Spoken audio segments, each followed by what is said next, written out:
So I have been working on the next part of the campaign, and it's actually coming along pretty well. I've got some cool stuff, built a new map, which is pretty darn awesome if I do say so myself, and lots of stuff, but it's not ready yet. So we're going to do a little bit of something different today. Um, and it might tie into the main campaign or it might not. This is more just like interlude stuff. So what I want you guys all to do is to re-roll. Um, let's see, call it like level 2 characters, and these will be. I'll give you guys the setting is that you guys are traveling together. Are you guys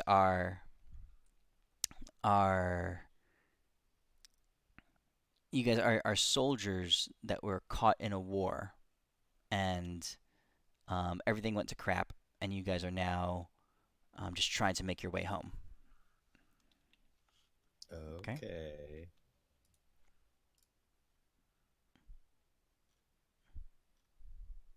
So it'd be hard, and you guys are like normal infantry type soldiers, so it'd be hard to get magic classes. But I guess at level 2, you're not really Do getting a we lot have of to be spells any anyway. particular race?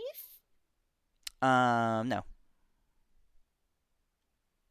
I am a goblin. No, Hear me roar. I'm also gonna be a goblin then.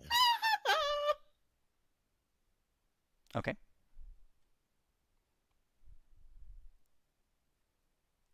That's what, fine. what was the rolling for stats? Was it roll 4, drop 1? 46 drop one, the lowest. So you said you want us to not be magic people? You can be. It's at level 2, you're not going to have much access to magic anyway. But just because level 2's characters don't really have much magic, so it's fine. Okay. But your Okay, You want us to background, just roll or just do the standard point by roll fast? you can do either. I don't care. Oh my god, I have a dumb stat of You 6. you have a Okay. really low stat. All right, so keep working on that real quick. Go ahead and That get is your gonna characters be my going, con. and I will keep working on my stuff here. This is just something I Sick. I pulled together, um, kind of last minute, but it should be fun.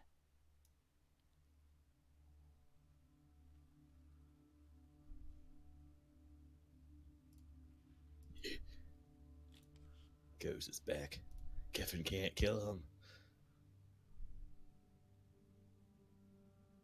I'm gonna have tickle bitties.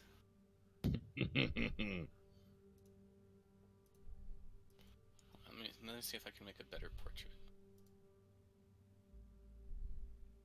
Midas, do you have bolos by any chance? No, I don't. Sorry. Okay. what, Is it uh, possible? Mm, sorry? sorry, I didn't mean to interrupt. No, go ahead. Oh, I was just gonna ask, Ellen, what his class is. I'm gonna be a rogue pirate. Okay. I'm just debating if I have to do like a beefier class than Yeah. a trickster cleric. You're making another cleric. Worse. He's even worse than Deimos. Okay, I'll change it. So be level 2. What was it? Regards or mercenaries or Something like that. You can really so the however you ended up in the army or paired up with each other, I'll figure out once you guys are created. But in the meantime, you're just know that you guys are somehow put together in some kind of fighting unit.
have a level 2 somewhere. Let's see if I do.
Shit. What's the effect I do for a +10 damage? Hey Midas, can you Yo. make I got it. TMG:10. Yeah. can you What's make up? the Sanithar's guide to everything available? You know, I don't think I have it. Oh no, I have it. Let's see here. Oh. Oh wait, so you tried to load Volos too. Here, I can make that available to you, Renly. Oh yay! It looks like.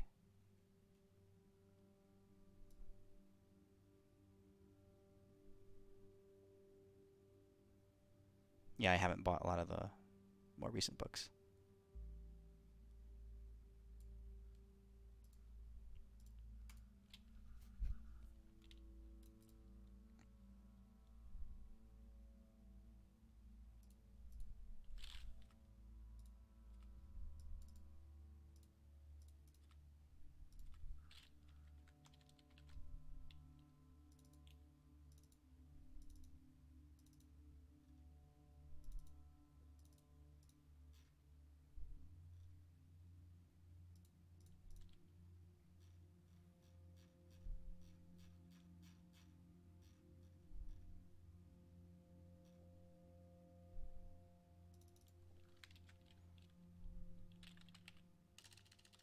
Are kobolds a thing here? I wonder. Like something small or something really huge. Oh, what about shifters? Shifters. Eberron.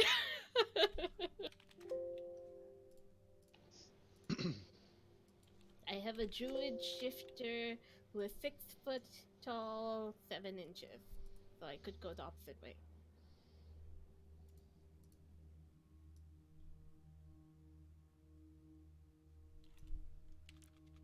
I don't even know what the shifter class is like. Yeah, never mind. It's basically a half human, half were creature. They're not furries. They're not furries. They might look like furries. They might seem like furries, but they're not furries. It's like a human that can do a partial transformation into like a were creature. So like a Gotcha. human go like wolf arms and legs, kind of like that. It's like the Gotcha. child of a like cantrip and a human kind of. I think is how it described it.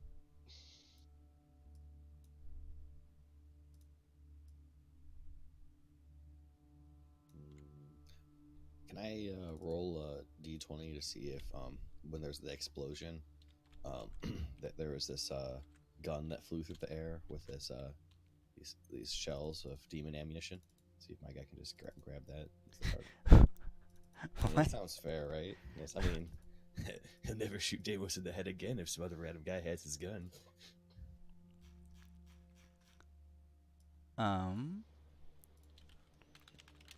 Also, can I start with a +7 grade? What character are you making?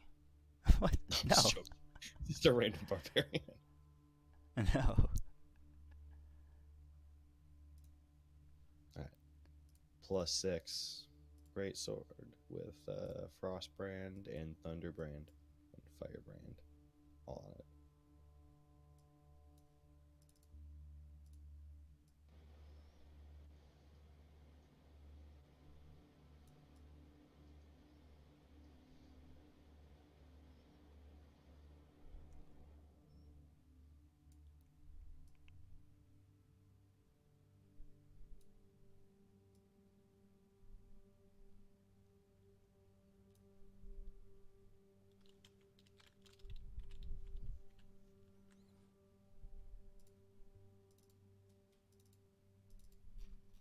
Is everybody rolling for stats? I I Oh, see yeah. roll, the point by but Yeah, I honestly just don't care. point back.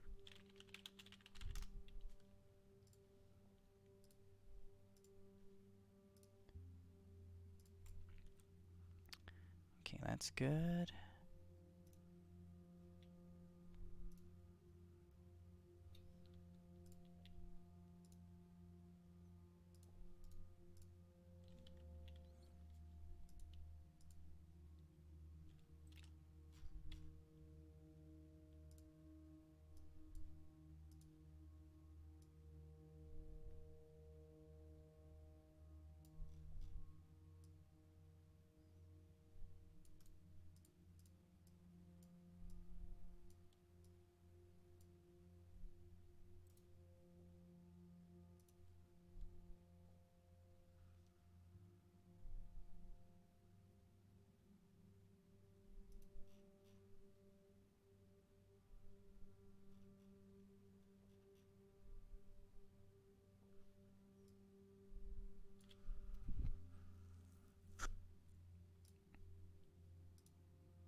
All right, so let's see here.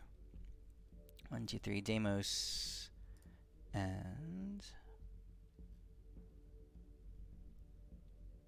you guys have your characters built up or starting on it yet? Oh, mine's all done. Which one is Yeah, yours? Jerky. Jerky. Okay, so let's get rid of your. Let's see, can I? Items, do we just take whatever the class Yeah, was whatever's in the whatever's class. How do I remove characters from the game without kicking a player off? Just take Deimos, you can- ownership of it. Right you can click just on release it. it, Deimos. Oh, It's Oh, there you go. Yeah.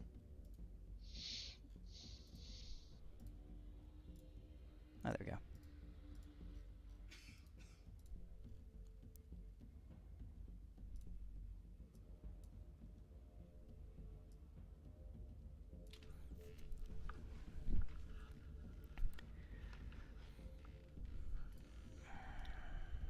So Deimos is a human barbarian. Okay. I figured it No, would fit in with this. What? I figured that would fit in with the story. Yeah. Elwina is a human rogue.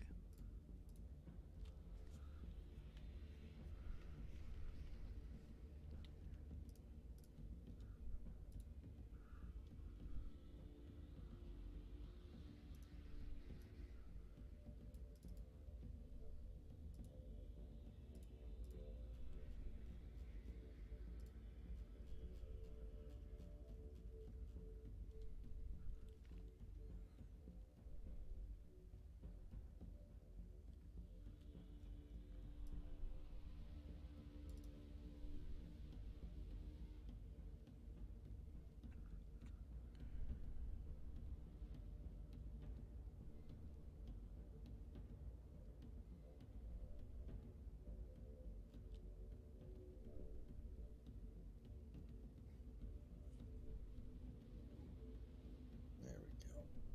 I'm gonna use this as a good opportunity to get a Tempest another worshiper.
anyone playing a spellcaster? Technically, I am. Which spell caster are you playing? What type? Ranger. Alrighty. Human ranger. Okay. And Renly, you're Tiff, a goblin sorcerer. Yes, Sweet. who is really a miner. She has spent much time in the mines working hard. But She not had a done. minor like less Hmm? than 17 years or less. No, yeah, not less than 17 years old. Well, she is younger than 17, I think. She's Okay. 12 years old. She is an adult, I think, by goblin standards. And she has happily worked in the mines because her dump stat is wisdom. And so while she has above average strength, her main thing is charisma, but hey, she still works in a mine. Uh-huh. Perfect. That'll be great. I'm taking detect magic and healing word because she is a divine sorcerer with the favorite soul thingy. So okay, let's do that. Very cool. All right. Let's see. Elwin or Elwina. So, what's your character and background? Who are you, and how did you get into the army? So, Elwina was a pirate, and she was very beloved of her crew. But whatever army that we're fighting against captured our ship, and they put my captain and all my crewmates to death. And I escaped, so I joined the opposing army to get revenge, and that's why I joined the army. But I'm a pirate at heart, and I long for the seas, and I have very large breasts, and everybody wants to touch them. God. Oh God. Okay. And Deimos. Jerky, worshiper of Tempest. Um, he is a barbarian, mainly because he hasn't really learned anything. He has a 7 charisma to match his all the followers of Tempest. he got into the army because he came from a very small village and he kept breaking things. But all he really wants to become is the greatest baker of all time. So he thought he went through the ranks to get into the army to get his baking degree paid for. Um, but unfortunately, the war started, and now he's the cook of a battalion. But no one really messes with him because he gets really angry when people don't like his cooking. Okay. And also, he Very. has also very large pecs, which can sometimes be described as large breastises. Oh And my that's why God. Jerky and Elwina became best friends. Yeah, they're actually really good. Just mutual admiration. Yeah, I like cupcakes, and she has breastises. Understand. Okay. Decon, or Adis. How do you pronounce your name? Decon. Decon. Or Decon. All right. Yeah, Decon. Yeah. So tell us about your Uh, character. Been in the military since he was old enough to join as a scout. uh, Beyond that, I'm really not sure because what's the circumstance beyond with what the army's doing right now?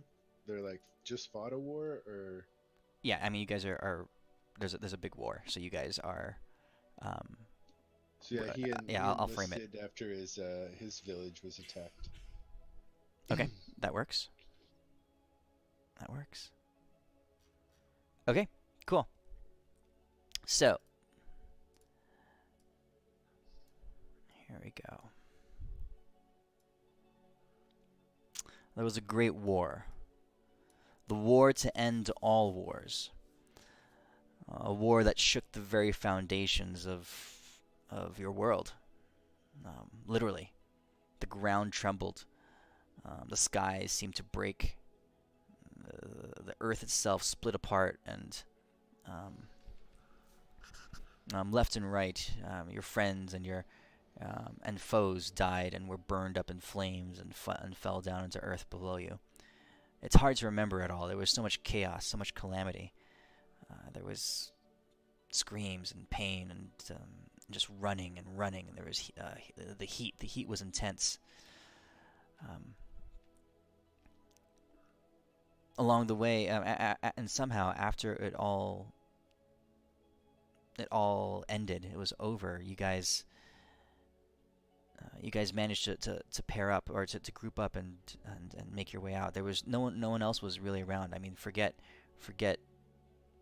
order and rank and commanding officers and stuff. It was like the end of the world. Um, Jerky and Elwina, you guys had known each other for a while. You actually been in the same regiment together. Um, you managed to escape or make it out together, at least as acquaintances. You found each other, and along the way, you met up with Dacon, who had been from an entirely different country. It's not one of your people, but a human nonetheless, and you recognize him as someone who's in the same boat as you now, just trying to survive, just trying to get somewhere. You're not sure what's left out there. You're not sure who is still around. You're not even sure if there's any if if there's much home to return to. But you guys set yourselves a goal to travel far, far south to find some kind of civilization, or at least to travel until you'd eventually reach the city, the last known city that humans had established. So you traveled for a long time.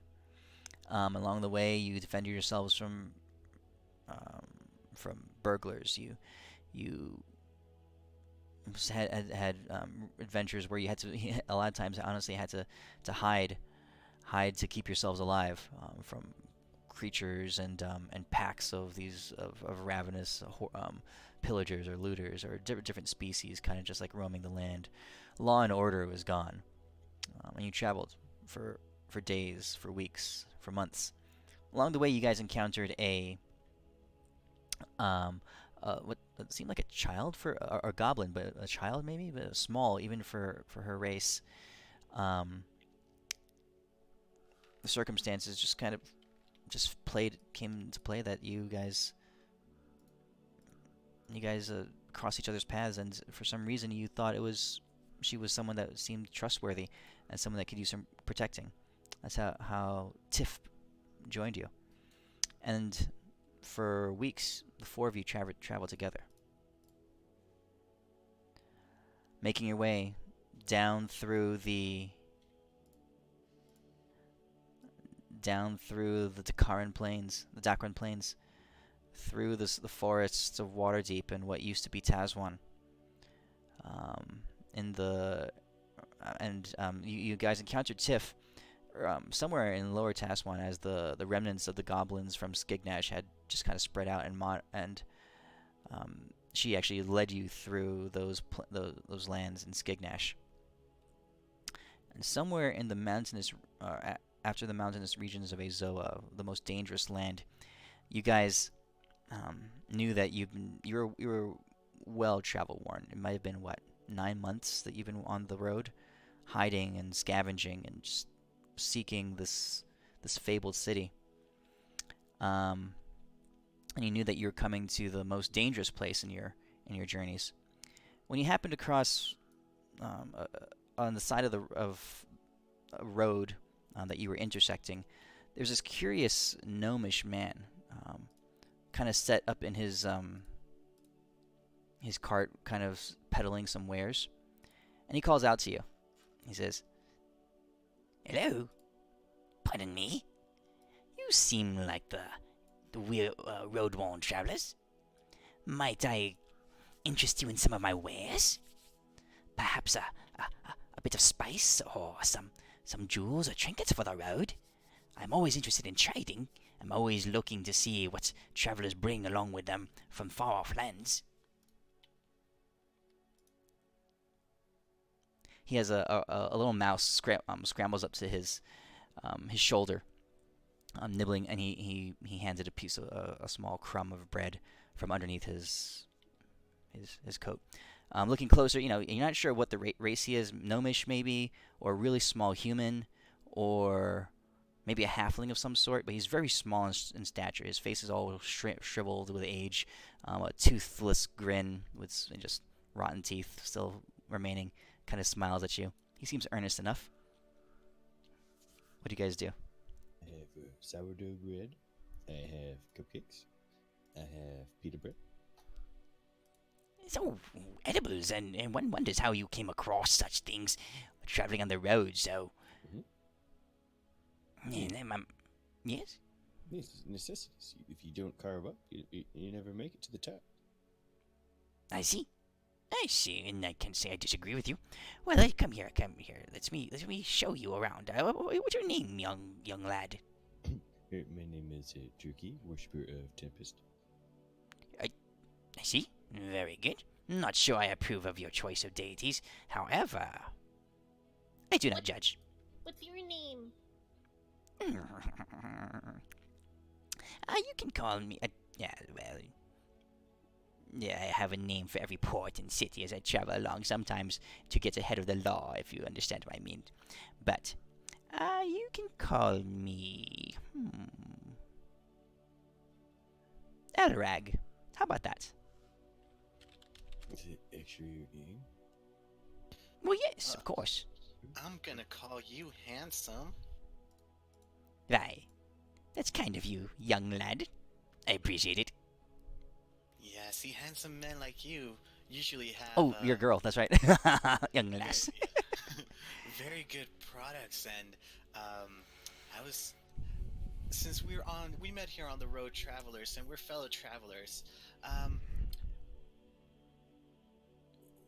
why don't why don't you show us the special wares that you are selling? Oh, the special wares. Well, yeah, I do not bring out my special wares for just anybody. Might pardon my suspicion, but there's been many people along the way who've tried to uh, pull one over old Elrag. Steal from me, hurt me, kill me, smite me. Oh, How we do I would know? never I do that. That's what they all say. Do you have a AAA flour, high gluten content? As I like shift the eyes side to side. He says, fresh out. I'm sorry, fresh out. Damn it. Shoot. But yes, I mean, I have some wares here. You ask for. What are you looking for? Perhaps let me start there. What would you like? What do you have? Well, he's asking for special wares. You can see everything in front of you. I have trinkets. I have some small snacks here. This crow in this cage here. Its eyes glow, but it's quite stupid. It never eats, never looks, never talks, never attempts to escape its cage, even though I leave it open. It just sits there and looks at me. Are those flasks full of beautiful smelling perfumes? They are indeed. For such a lovely, buxom lady as herself, I would be willing to give you a special bargain. I love special bargains. Of course. What do you have in mind? What what money do you have with you? Let's start there. That is one thing you never ask a lady: her age and how much money she has. Oh, pardons, lady. I do not mean to offend. But it just. You see, I'm in the business of trying to make a profit and make a living, and I do not think that I can. Well, you can sample. Here, he hands you a little blue vial for you to smell and How good's it smell? take a whiff. Yeah. Roll perception check.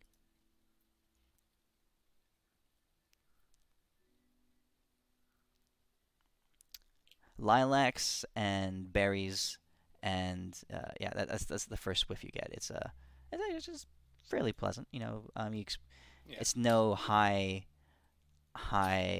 end perfume from a wealthy city or like it would dawn on the perfume stand of a rich lady in waiting or anything like that. But it's definitely serviceable. Okay. I say, well, you see, this is something like of an everyday use. Um, so you tell me what you think a fair price would be, and I will let you know if I think that's a fair price. He says, well, he says, for a beautiful lady such as yourself, I could part with such for 5 gold pieces. I start taking a drink out of my water skin. When he Hmm. says 5 gold pieces, I spit it out. 5 gold pieces for this? Well, yeah, I mean, it was very hard to come by. You know what? I'm sorry, I didn't mean to be rude, but 5 pieces is a little too rich for me. Would you take three? Yes. Hmm. Would you take work for shiny? I mean, I don't think we have money for this. Yeah, do we actually have money? I don't think we do. I think He we says, used "What?" it the last game. My background had 10 gold. Okay, so we give our background money. He says, I do not give discounts to people I do not yet trust. But how about w- stuff for work? Do you need holes to be dug? I pull out my miner's a pick. He says, well, I'll be honest. I'll be honest. He says, I, I'm looking just for some companionship. It's been a long, lonely road, and perhaps someone to talk to for a moment. I have play some games. Do you play cards? Do you play board games? Do you play? Oh, I have this fascinating new game that's quite all the rage. It sits upon the top of a table, and it rolls these strange objects that have numbers upon them, and and different outcomes happen when you roll these things. Can I do a perception check, see if anybody is paying attention to our conversation? Like around the area. I mean, Yeah. it's a moderately traveled road, but it's also in the middle Oh, of so a we're just very like out dangerous in the land. middle of nowhere? Yeah, yeah. I mean, so the last time you saw someone else, and you guys have been moving pretty surreptitiously, pretty evasively. You know, it's a dangerous land. It's Is there a tree end of the world nearby? kind of situations. Sure. Yeah, we'll I'm gonna go say that climb there's up in several it and trees. just keep an eye out. Okay. So what you're saying is that you throw rocks in this game. I'll play it. Yes, yes. I have no You idea what it is, but okay. yes. That would be wonderful, wonderful. Would you all sit down and play a game with me? I'll hand him I'll hand him back his perfume and say, um, I'll sit back and watch, try to learn the game, and then I might join in if I Oh, find it let me tell. interesting. Believe me. This is no ordinary game. This is a magical game. That you simply play, and your wildest dreams could anything you imagine can be reflected in the gameplay.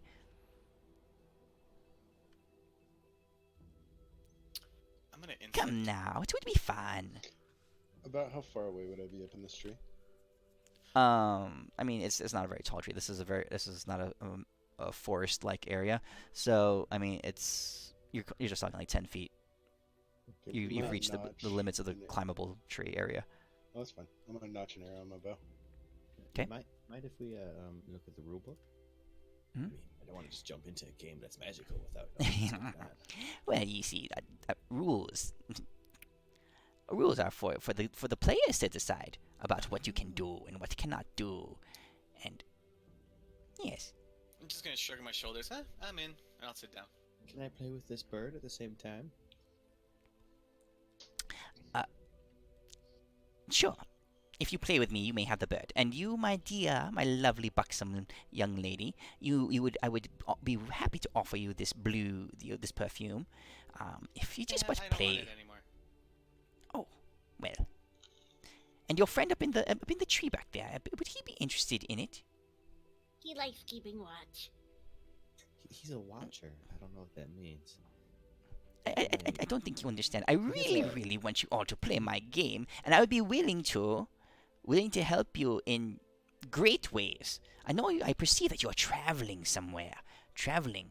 Uh, I might be able to help you get there. I have some trinkets that could perhaps get us, gain you access to the place of your desires earlier or sooner, or even with great haste. He begins rifling through some things, I and you see insight him. check. I want to inside check him too. I'm in. I'm trying to discern if he is trying to basically like bullshit us into something bad. I don't know. Well, from up in the tree, with a 7, you can't tell much. Nope. Um, I I found once in my travels this thing, and you see him shift through a bag. He opens up things. He pulls out a box, and inside the box there's a latched like compact, and inside the compact he opens it up. And there's a little bag, and inside the little bag he pulls out a small, slightly gently jeweled ring. He says, "This is a wondrous item. It's Wondrous a rock. item. Yes. But believe me, I know not how it works, but it's got me here, and I was much far away just yesterday morning." Well, I'm in. Seems like you have some cool stuff. I love cool stuff. I have many fascinating things, but I really just want to play my game. You there up in the tree? Would you not consider joining us? I can. What's your destination? I can perhaps prove it to you if you will but play. He really likes to watch. He's not much of a joiner. Very well, I understand. But perhaps, would he care for any of my wares? Do you have anything when I was down there looking that would be of interest to someone of my disposition? So he has no war-based items. So Because my guy's like heavily like worn and shit. he mostly deals in trinkets, things from home, that people might want, little bits of perfume, jewels, gems. Does he have anything that helps people watch, like binoculars, telescopes, eagle eyes? A spyglass. Stuff? Can I tell what race he is? Oh, he has a spyglass? Yes, of course. It's somewhere in here, and you see him turn around and like dive into a larger bag, and half of his body is covered up inside this bag, and as he's rummaging through all the junk and garbage, and finally pulls out what looks like a moderately used, but still serviceable spyglass. Ooh, can I look through it? But of course, young lady. But of course, and he hands it to you. I look through it to look up. I take on up in the tree. And for your young eye, what looks really small at first is suddenly quite large, almost as if he's right in front of you. Egon, I think you need to wash more often. I think you're developing a pimple on your chin. Kind of like yours. I know, right? But I'm kind of natural. I'm supposed to have pimples here and here. This is a birthmark. And so I start pointing out my various birthmarks, which are numerous for a goblin. Is this guy human in appearance?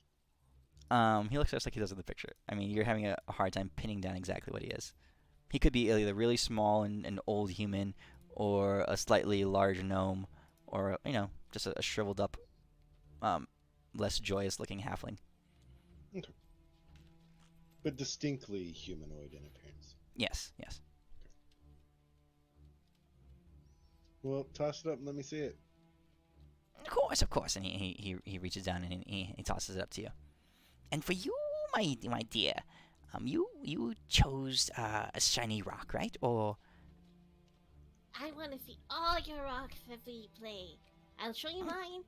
Of course, I have many. And he opens up a little box, and inside there's like polished stones and a couple of various types. We've got some opal and some you see a shard of obsidian in there. Do you have any special weapons? No, sorry. I do not deal in the warfaring items. Alright, while this is happening, I have this bird in my hands, Mhm. and I'm rolling whatever dice on this board is happening. Did I win? Okay. He says, "Oh, come! If you wish to play, come. And so he says, not a good place here. Tell me, you've desired to be somewhere, right? Yes. Where are you heading, if I might ask, if I might be so bold? You have to ask them. I have no idea. We are heading towards whatever. I'll tell him wherever we're heading because I have no idea. Well, A city? A town? Seeking your my own mind kind? got emptied, and then they shut down the mine. So I was going south to get to another mine, and then I found these guys, and I decided to join the war effort. So So, maybe a mine or the war effort. is this so? Is this isn't the same time as the other campaign? Is it like completely different time, or Um, like, what war were we just in? Is this like it before? is after the Great War, up far, far north, the one that split the world, or at least broke broke a large part of the world. You guys were part of various factions of various armies, except for Tiff. Tiff was just a goblin near Skignash. Various armies that had gathered at a faraway battle. One that was a battle that was too horrible to mention, in which creatures, beasts, magics, and armies and men and blood and warfare were quite horrible. Too horrible to tell. It's terrible. I'm gonna tell him. Well, we're headed towards Tritanos, and see if we could get a ship there. Yeah. I was promised I could be the head chef. Chitanos, Chitanos, Chitanos, he says. He says, well, he says, Chitanos of when? You see, Tritanos was once a thriving city, but fell prey to a great pirate monster some years ago. And it's probably just a shadow of its former self. But if you're heading there, then I am no one to judge. Well, we all must start somewhere, and I know. yeah. Here, he says, I've heard tale of a city far to the south, where people are still yet free, and where the water flows, and where tall people such as yourself can perhaps live in harmony. If you play with me, I would take you there. Is it near the water? It is on Riverside. I long for the waves and the open sea. I know it has river access. You travel along the river, and it will eventually take you to the Great Sea. But a few days' journey. I'm in. Oh, good. And only one withholding. You up in the tree. Would you care to join? Are you doing it, Tiff? Oh, I look down. Hold on, I need to say a few prayers through Tempest for jerky, and also do a bit of magic to see which rock is the most shiny. So hold on, and I separate Of the course. Tempest, and I cast detect magic so I can check on the rocks to see which one's the shiniest, the prettiest. And I hop out of the tree and Okay. get her attention and wave the spyglass at her. Okay. So none of these objects that you're so none of the rocks that are in front of you seem particularly magical. I mean, there's little hums of magic of various enchantments and stuff across some of these items. The ring he's holding is highly magical. The bird itself has a bit of enchantment on it to just cause it to glow with this reddish eye. Things like that. Is he himself magical? Like, is he glowing, or if it's in like, and if anything that's glowing a lot, like super glow? The greatest glow would probably come from the ring that he's holding. That is the shiniest gem out of all of them. That stone is the prettiest. I point to the. What about this Oh. thing, Tiff? I look towards the spyglass. The spyglass is enchanted to see abnormally far. I'll give him 10 gold. And he says, "Oh, no," he says, "Play my game, and we will call I- it square." I insist. Oh, well, very well. I would be happy to take your gold. And I think you would have given it for free. And I want to look around again to see if anybody's creeping on us. Okay. You're not able to detect anybody. He says, first, to play the game, he says, and he lays out 6 tokens on the table. He says, you must choose which character you shall be, or shall represent you, upon the game board. He says, so there's a small token of a bullet, a coatl, and these are just little miniature tokens, made out, rough carved out of either stone or wood. There's a little dragon. Does it say Jumanji anywhere on it? Huh? It does not. Okay. It does have some other weird inscriptions upon it. Which one's the biggest, I ask? There is a... Is any of the inscriptions written in Elven or Draconic? Hold on. There's also a golem and a treant. Ooh, a treant. Nice. So there's those 6 tokens. That'd I probably want be to the be Kraken. big. Probably be the Kraken. He smiles and he says, so you pick the Kraken? Tiff, which one do you choose?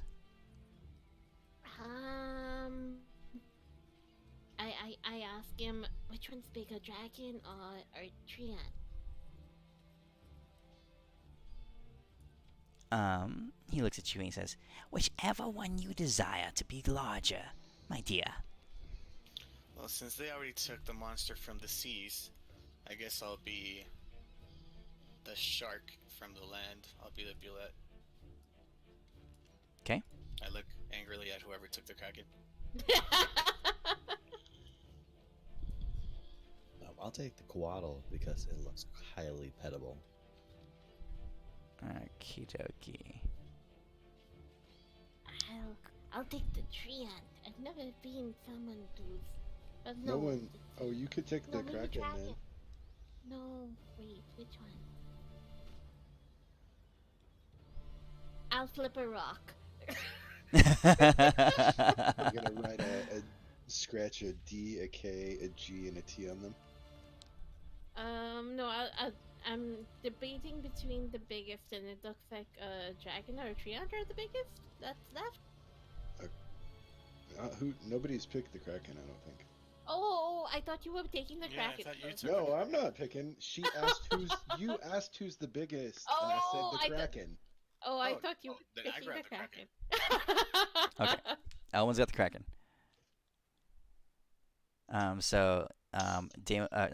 Elwina has the Kraken. Jerky has the coatl. What did the other two of you guys pick? I'm waiting on her. Oh, okay. Odd will be dragon, even will be tree. Like my rock. Odd is dragon. I pick dragon. Okay. I'll take the treant. Okay. I pick up the dragon and have it start gnawing on the Kraken. Fish. Okay. I pet you on the head and smile at you. Grr. Ah. Alrighty. Got it. So, he says, oh, this will be so exciting, so exciting, so exciting. He looks at you, Tiff, and he says, this, my dear, is for you. And he holds up the ring. He says, as he reaches and you see him take out a wooden board, that he says, we're getting ready to play our game. This is so exciting. Come, with me. And you see him rub the ring slightly, and there's a shimmer of light, and all of you guys are whisked away. You guys find yourselves suddenly placed, still standing in the same situation. There's the old man Elrag, sitting there with you, and all that remains from his tent is a table that's kind of set up on a just there, that he had laid the wooden board down on, and all around you, guys suddenly find yourself in the middle of a large, bustling city. It's the city that you had dreamed of. There are people all over the place. Over in one square, you see a large fountain with statues around it of great kings and leaders. Um, the and businesses and people all scurry all around. So a couple of people look at you and they point at you as if you're odd, but there are really hundreds of people all over the place. Um, Over in one corner, you do notice statues along a large wall, an inner wall. You guys can tell you're in the big city, but there's an inner walled area. You assume that something's of great importance is on the other side, but outside the wall, carved into the wall itself are fascia, are larger than life statues depicting epic heroes and of various types all along this wall. Um, yeah. You guys can take a look around the city if you want, real quick. As it says, "Give me but a moment to set this game up," and you see him hurriedly working on the table, laying things out, putting pieces in place, that kind of thing.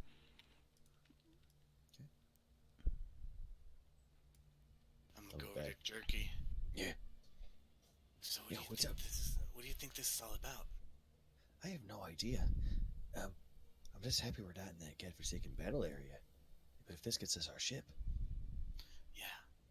Then we can begin our adventures in the high seas. I'll be the captain. You can be my first mate. Yeah.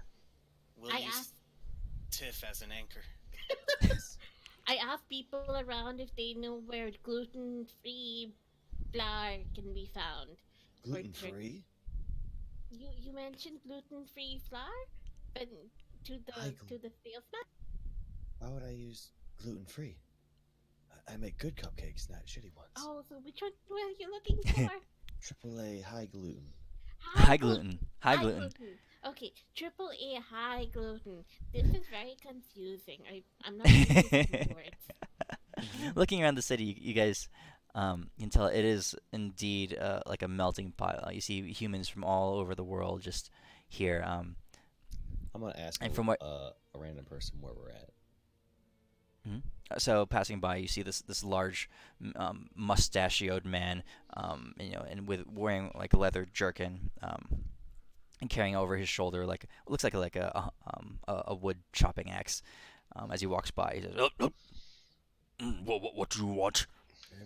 We got lost, I think. Or maybe I had a little bit too many sweets. Where are we at per se? "You find yourselves in the last bastion of human civilization.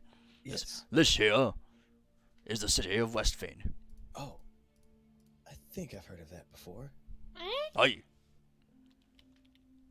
A fabled city of grandness where King Tyrell rules of a land of peace. Here is where all the peoples of the land have come to seek safety and refuge, guarded over by our heroes and the ones who have served us greatly." And he points to the wall, and on it you see the large heroic figures just carved out along the wall. Hey, big boy. I heard. My mom told me that I was named after one of the great heroes. Aye. Which one did she tell you of? Well, my name's Elwina. Ah, perhaps. He looks at you up and down. He says, "You bear no resemblance, but perhaps there is something more to you that I do not see, although I see much. There was once a hero," and he points to along the wall, "of slender build, tall yet attractive of face, slight of frame, but vicious in battle as he wielded fires." Okay, that's fine. As he wielded fires and conjured the power of dragon wings. Yeah, I think that's the one. Oh, that's crazy, man. How You can see recent you was can see this? this creature, this person along the wall. He points over to it. There's just this carving, there's this epic looking, um, uh, half male, half elf, um, standing there. You know, his shirt unbuttoned, so a lot of his chest shown in this grand heroic pose, holding a dragon headed staff with in one hand and a ball of fire in the other, just standing epically.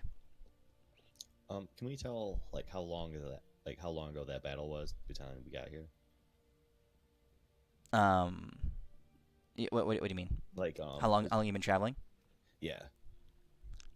Like so like It's for them like I'm assuming the battle that we just came from was like hmm maybe like a side area of the main battle. hmm But have we been traveling for like months and months now or Yeah, you guys have been traveling for months, okay. over a better part of a year. Okay. Okay. Sweet. Just time referencing. So it's been a year since the rift opened. Since the Great War, he says, we've heard tale, but the little information has made its way down. We've not heard from many who were sent away to the war.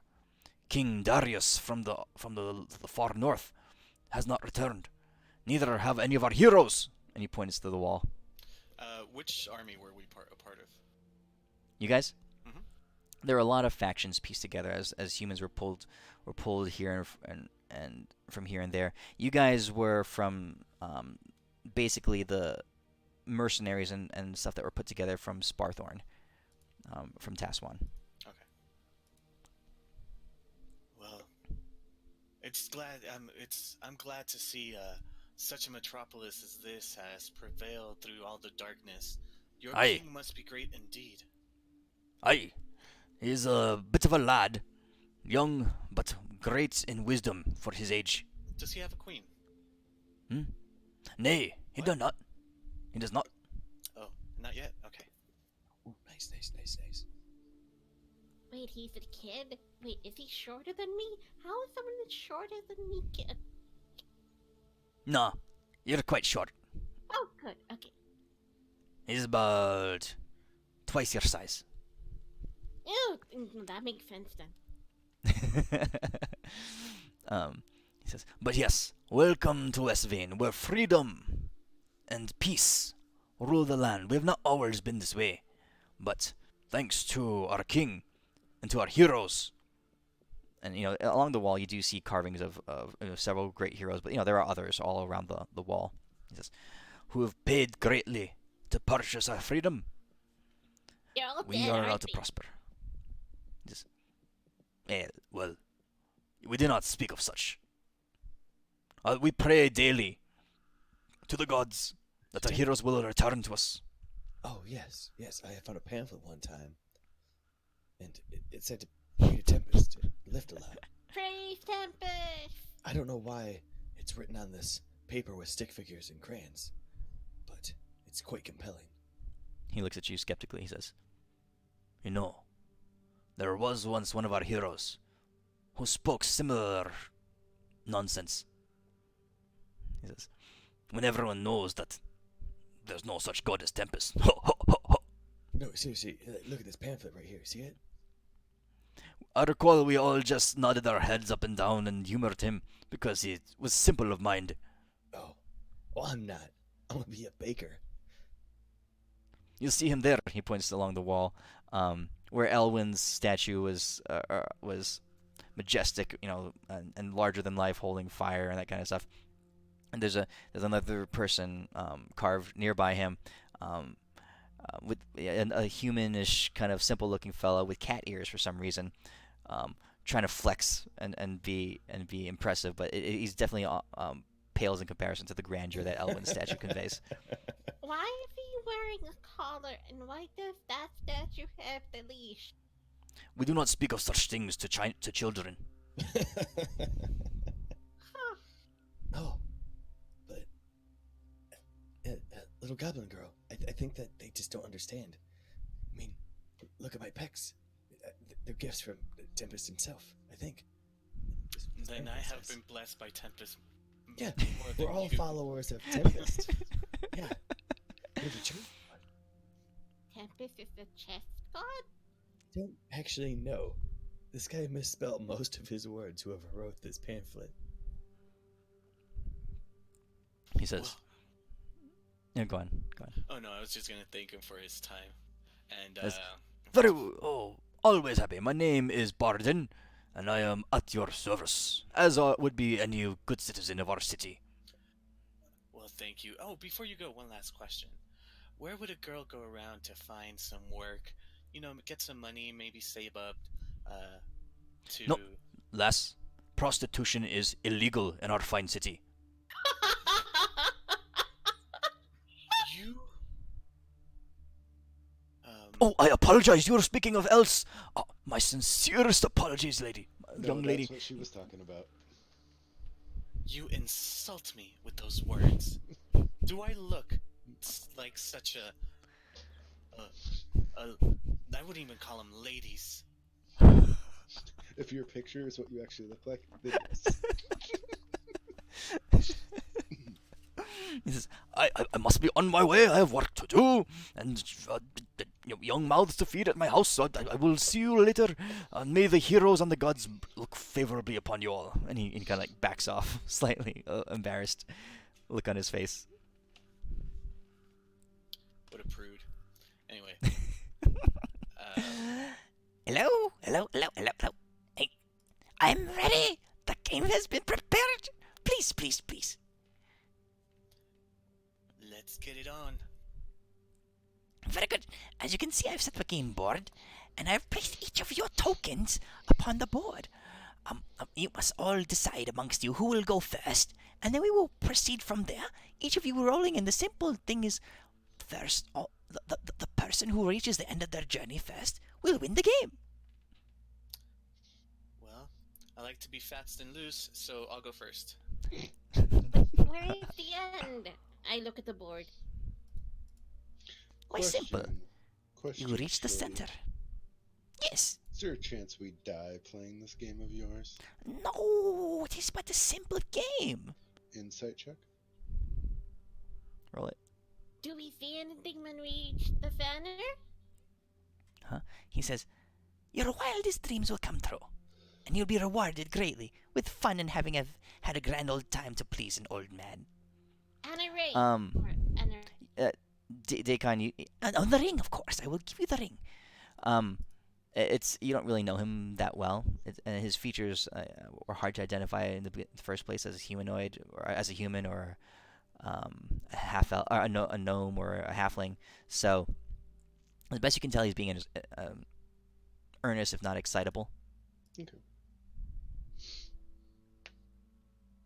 Okay, are you gonna roll the dice, Elwin?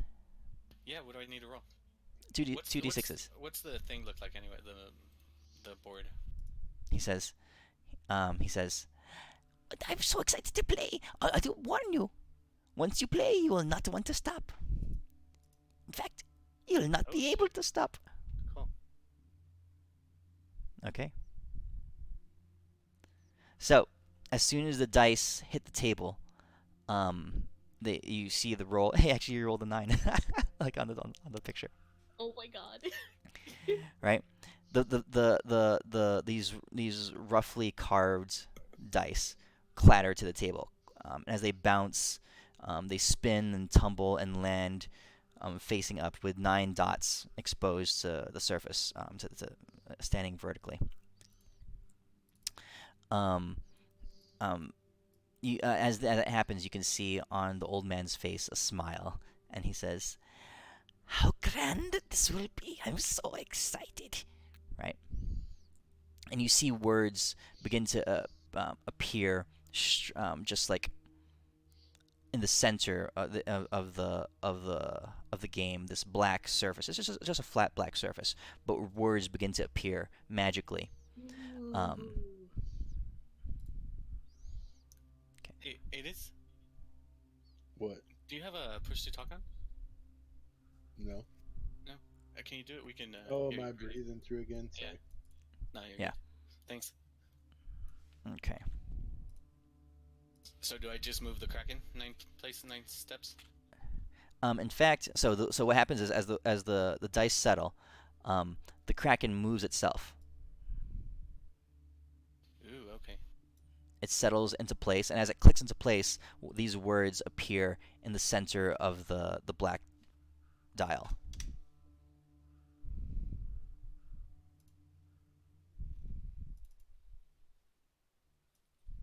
Can you guys read that? That's just gibberish. What is this? Wow, it's all swirly. Look at this magic. Is this what magic is? Words? I guess none of you speak Elvish. I do, but it's not showing it to me for some reason. Oh, okay. Well, we'll give you the benefit of the doubt here. No, I really do. Yeah, I'm just gonna. Oh. I'll translate for you. Is it because it says? Is it? Hold on. Did it put the language wrong on my sheet? Is it Elvish or Elven for the language? Elvish. That's why. Elvish. 'Cause it put Elven on my character sheet. Okay. I'll fix that. There we go. He says, I must say, tell you. He says, the game has a mind of its own, but I hope to see you play to the end. As he walks backwards, taking several cautionary steps backwards. No, you stay right there. Wait, where are you You're going you're this distracted way? by the sounds of screams all around the square, as ladies and men go. If the first screams are from a lady just rushing away, holding her child, carrying it away from her. She's like, come along, laddie, and she's running away and suddenly off in the direction she's running from, a swarm of snakes appears, just like bubbling up from the ground. Snakes of every stripe and color. Small, slithering ones, large, burgeoning ones. One probably 20, 30 feet long, just suddenly erupts from a stall, lashing out and wrapping up a person in in the stands. Just you could see it wrap around this man and begin to squeeze. He screams out in anguish as the snake begins to constrict all around him. And near you guys, some snakes begin to appear. Let's see here. What do you guys do? West Vein? Yeah, Like, yeah, in the square that you're in. I pull my weapons and I point my rapier at the old man. He says, "What is this?" You guys look back there, and the old man is no longer standing near you. What the fuck? I immediately turn and go and try to attack the snakes. Yeah, I'm gonna throw like one of my spears or javelins, whatever it is I have on me, Okay. at that giganto snake that has a guy to try to, like, give it pause or let him try to escape. Okay. So go ahead and roll attacks on the snakes that you see. Both of you guys. We won't initiative this. We'll just role play it. You know what? Tripped. I'll take a pot shot at the big snake. Okay.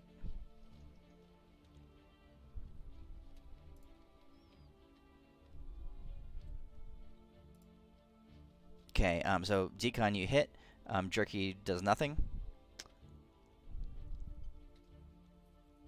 Okay. Your short bow and longbow twang out. Arrows fly through the air. Both of you guys manage to strike true at the targets you're aiming for. The smaller snake that you're aiming for, Elwina, is impaled through the head.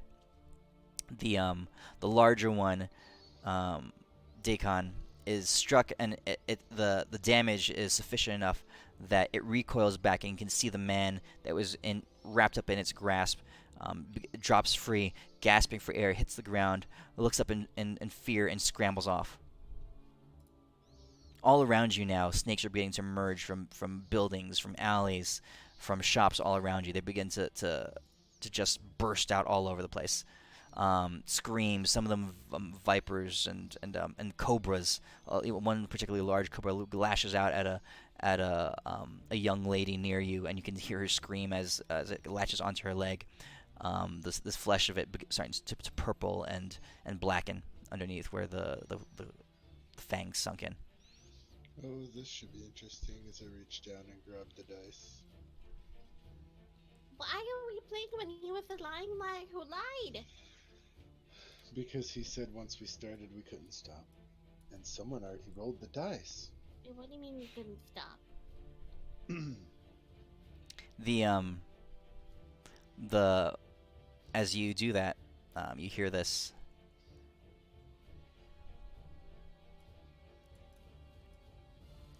You see words begin to scrawl across the. So you were the treant, or were Yeah, you the I'm a dragon? treant. Okay, 1, 2, 3. You step across the board, and across the center, all around you, the snakes are pouring out across the square. People are screaming and running in fear, and this gets printed across the board.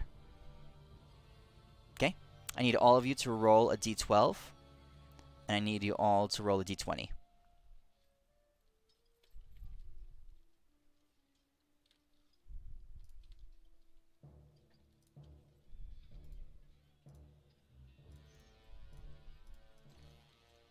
Almina and I are totally holding hands with our exact same rolls.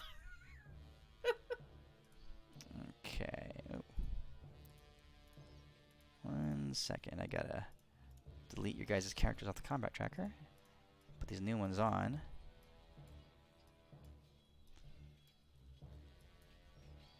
Okay.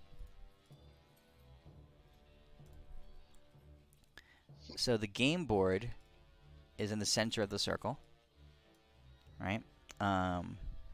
Tiff, you suddenly vanish and appear 140 feet off to the west.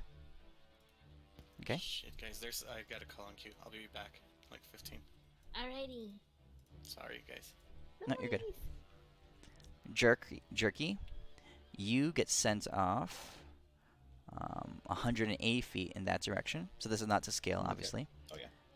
Alwina is next to you, Tiff, and Decon, you are sent in the same direction, but even further away. All right. When you guys set in, you look around, and these snakes are beginning to rapidly appear everywhere. There's large beasts just like pouring out of the ground. These pythons of incredible size, anacondas just like roaring out, and all accompanying them dozens and hundreds of smaller snakes. Many of them non-poisonous, but many of them very very lethal. The people are screaming, and they're running away, but you can tell that even the places they're running from, you hear the cries echoing throughout the city, farther and farther away. So there are snakes everywhere in the city, and some people are actually running in your direction from other places.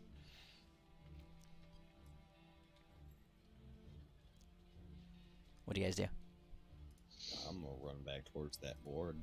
I'm going to use my nimble escape as a bonus action to disengage from any snakes and Okay. start dashing towards the board to roll the next. Okay. All right. So you guys are rushing back to the board. Let's see. You're able to get your movement, which is 60. I think for you, Jerky. Yep. You're now 120 feet away from the game board. As you do that, a large snake like rears up in front of you and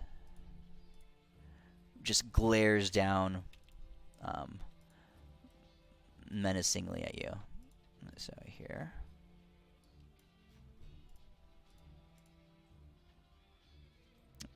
Ooh.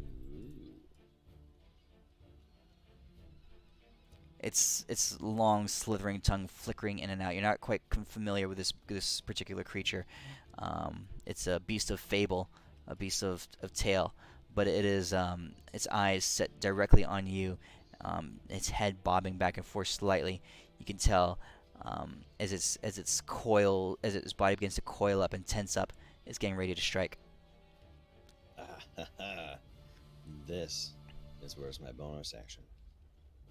I pull out my hyper allergenic nuts, blueberries, just anything that's like anything that could be people can't have protein deficiencies, muffin, and I stick it on my spork, which is my spear, and hold it out to him.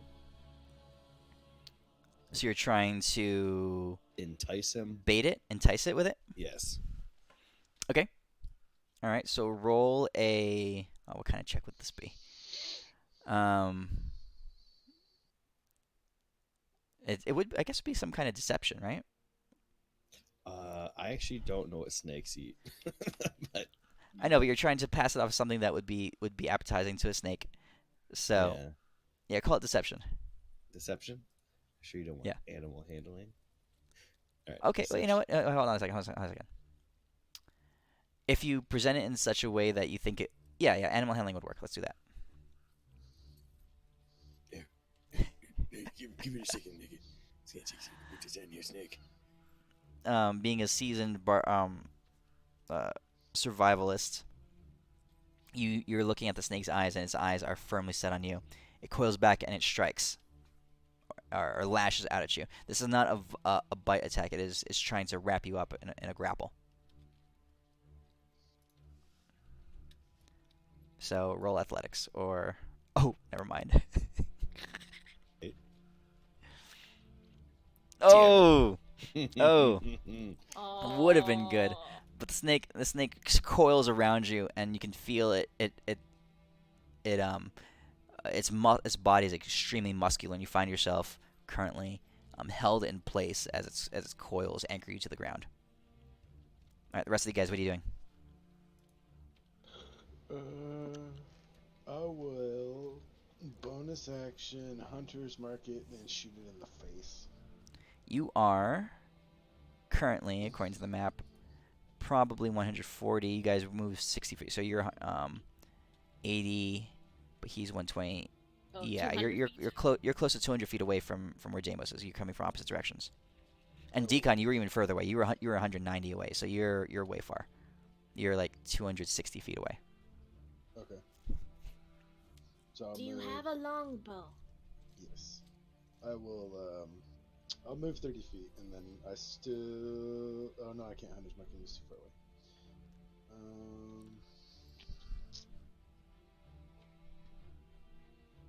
Oh, so he's way the fuck. Oh, so Yep. Jerky's way the fuck over there.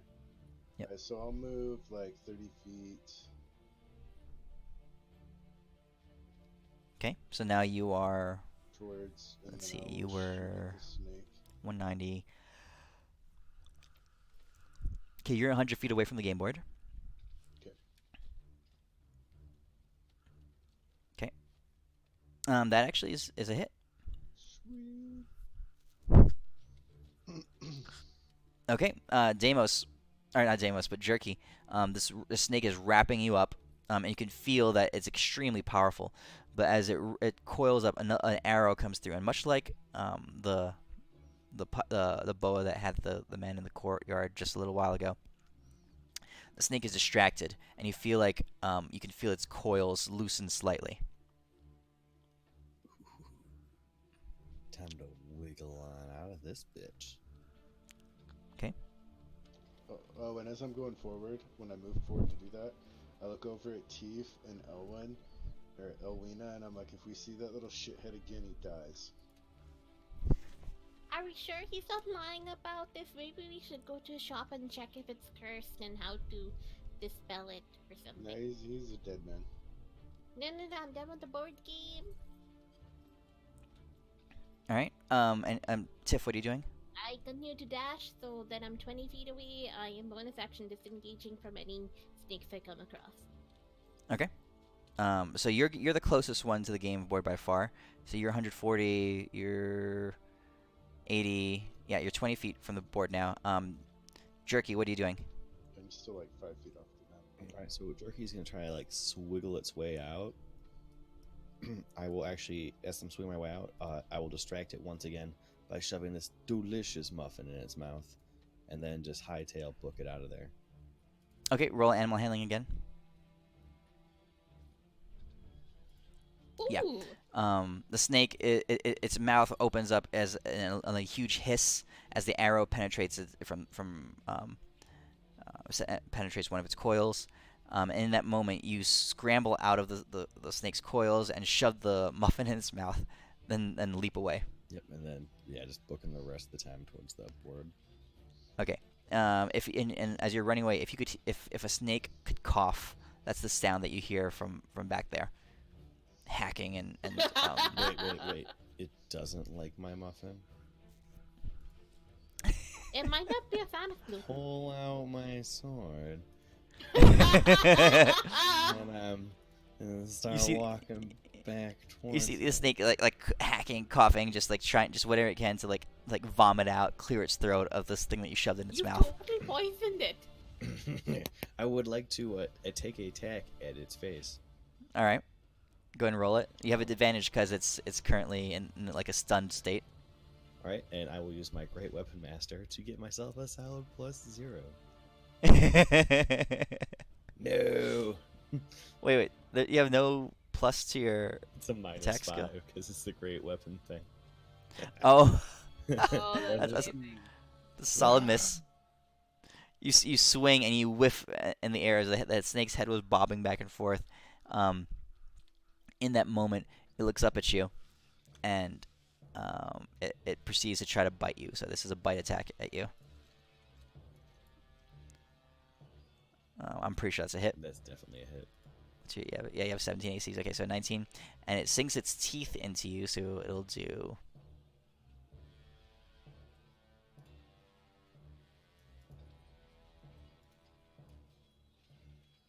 12 points of damage. Oh damn.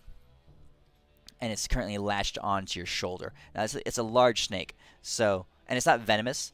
It's just like this is pure piercing and brute strength. So its jaw encompasses your whole right shoulder, right? And so its fangs are embedded into your right pec, and its upper fangs are solidly in your back. Oh, it'd be a shame if your mouth was open and you can't close it. Okay. So let's see. This is Decon and Tiff. What are you doing? I'll move up, and I think this will solidly put me within range of Dickhead. Yep. Yeah. So I'll do my normal move, and then I will shoot the snake in the face. Okay. Go ahead and roll it. I will low lucky that. Yeah, that would be a miss.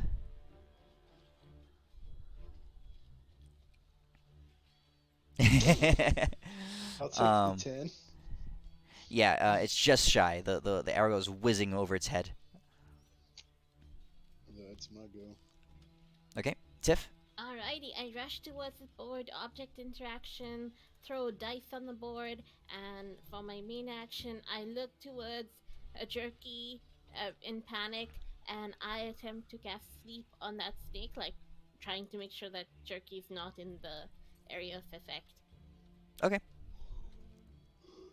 So that is 5d8. roll it. So roll your 2d6 dice for the board. 10. So you're the dragon on the board. Yeah. The dragon.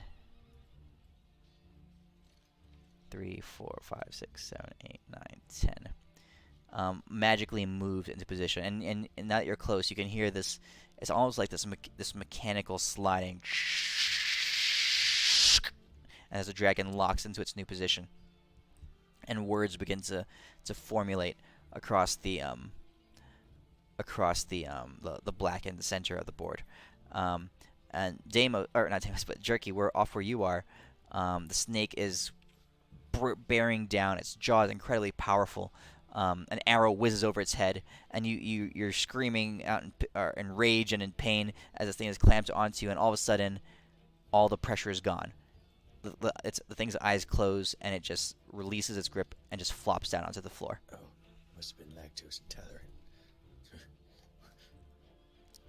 Okay. As I see that it is now well fed, and I assume it's in a sleep coma now from how good my muffin was, I will now start prancing back towards the board.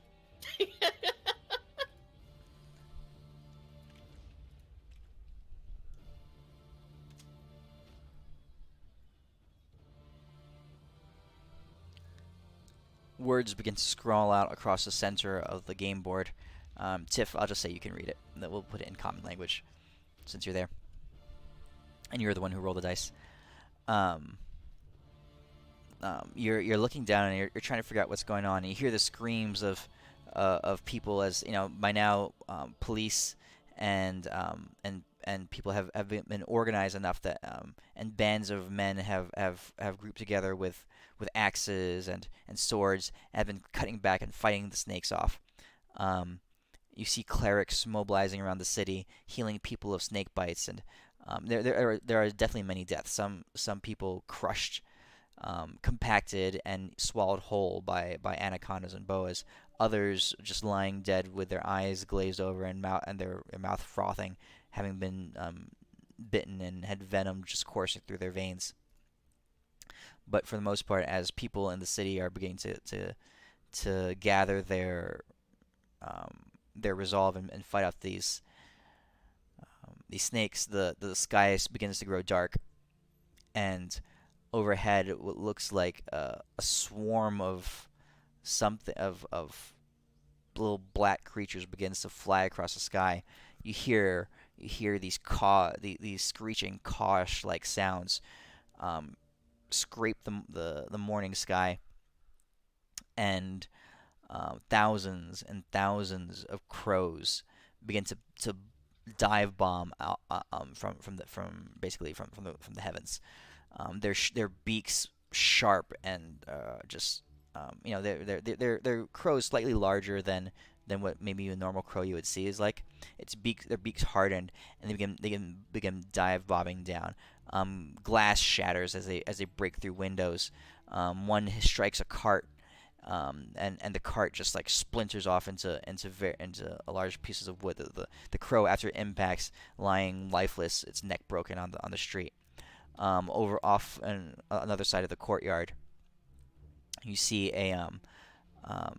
like a shoe cobbler kind of person carrying his wares with a stick in hand, fighting off some snakes, and a crow strikes him, its beak piercing straight through his back, the tip of it erupting from his chest, blood spurting out everywhere. His eyes roll back lifeless as he collapses down to the ground, and hundreds of crows begin to bombard out of the sky. It's a terrible game. If you stop, I think we're the only ones who might die. But then if you keep playing, I think everyone will die in the city. I yell.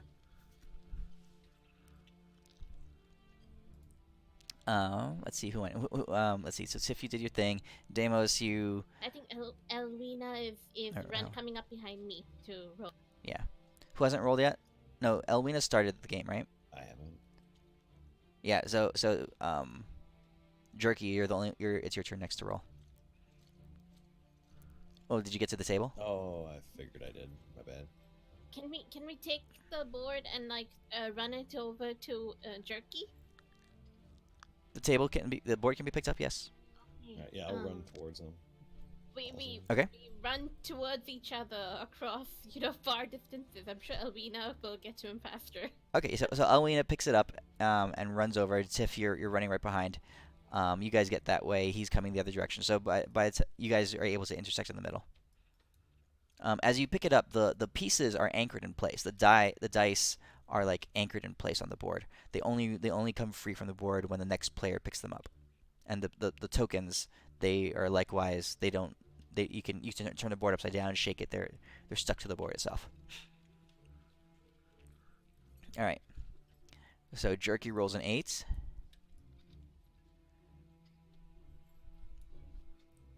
The coatl slides across the board, and as you do that, let's see here. All of you roll a d20.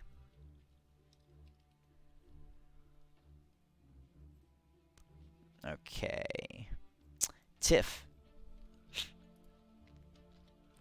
you're following behind Elwina.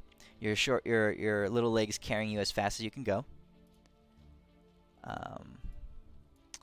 But as Elwina carries the board farther ahead of you,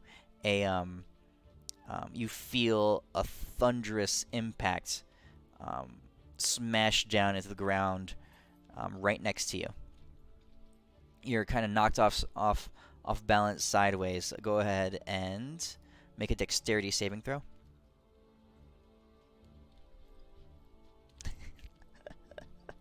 All right, you take 5 points of damage as a crow bombs out of the sky, striking you in the leg. You roll off to the side, and the crow smashes into the ground, rips up some cobblestone. Its neck snapping as it lands, but your leg is bleeding, and it's hard. It's painful to walk on. You are let's see here. You have a limp now. You move at reduced speed. Alrighty. Okay. All right. So the coatl moves into place. Then around that time, Jerky, your dice hit the ground. Okay.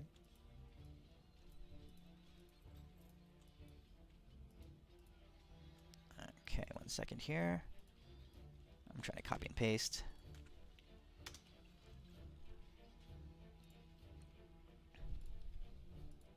Oh. Wait, is it still an elven? No, it's readable. Oh, okay. I was just like, I still have no idea what any of this means. Elvina, roll! Roll! Roll!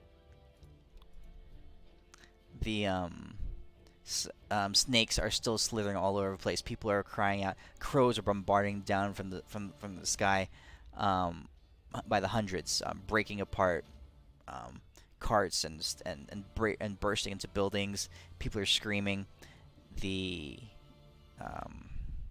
And so you see a horse fall over, dying or knocked down from multiple crow hits actually. And in that moment, you guys catch a glimpse of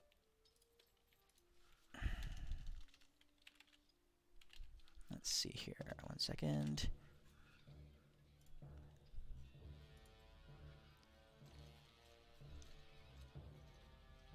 I had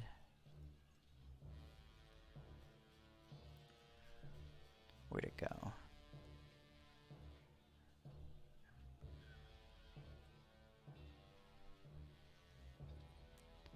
One, 2, 3, 7, 10.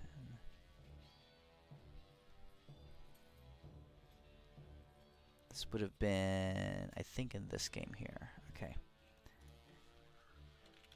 There it is.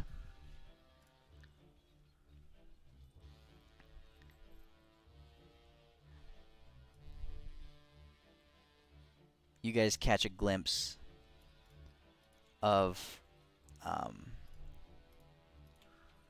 dark figure moving across the rooftop.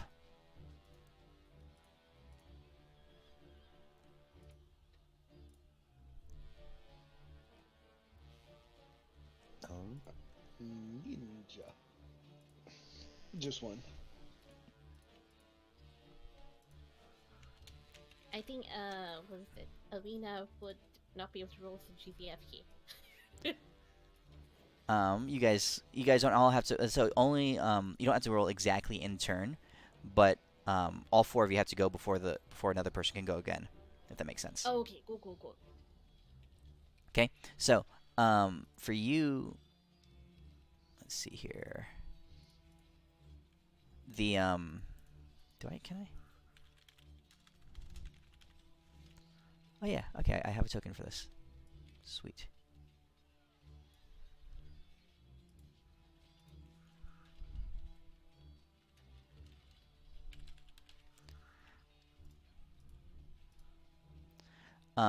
This dark character is moving across the rooftops, rapidly, running, and you guys, you can tell its eyes are focused on Jerky. Is it within? Is it within 90 feet of me?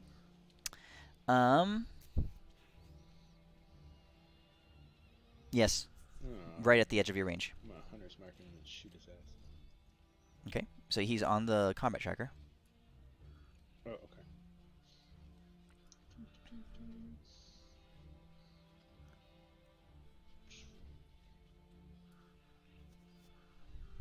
Well, I don't think that's the wrong effect. That doesn't go on him. That goes on me. Okay.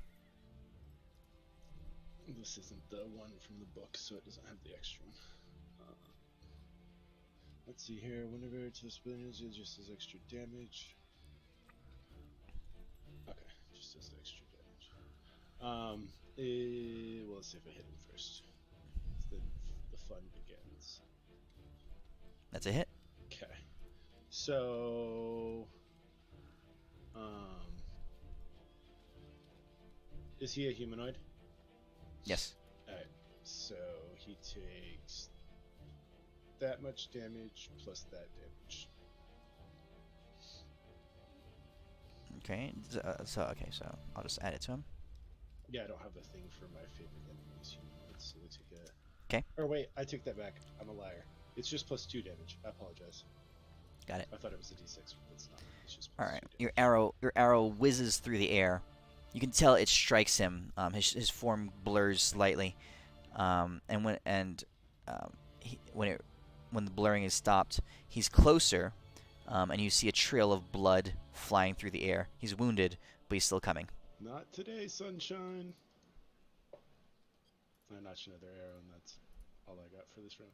Elvina, Alright. you missed a murder of crows, and now a murdery assassin that's after jerky, and it's your turn to roll. Okay. Oh, the 2d6? And your Before that action. happens, yeah. All right. So the dice hit the ground, and as it happens, I need all of you to roll a d20. Ooh, Okay. 20. You are good. You guys are good. Crows are bombarding out of the air all around you, smashing into the ground, smashing. People are being impaled on these crows as they fall out of the air. But none of you guys are directly hit by it. The snakes seem to be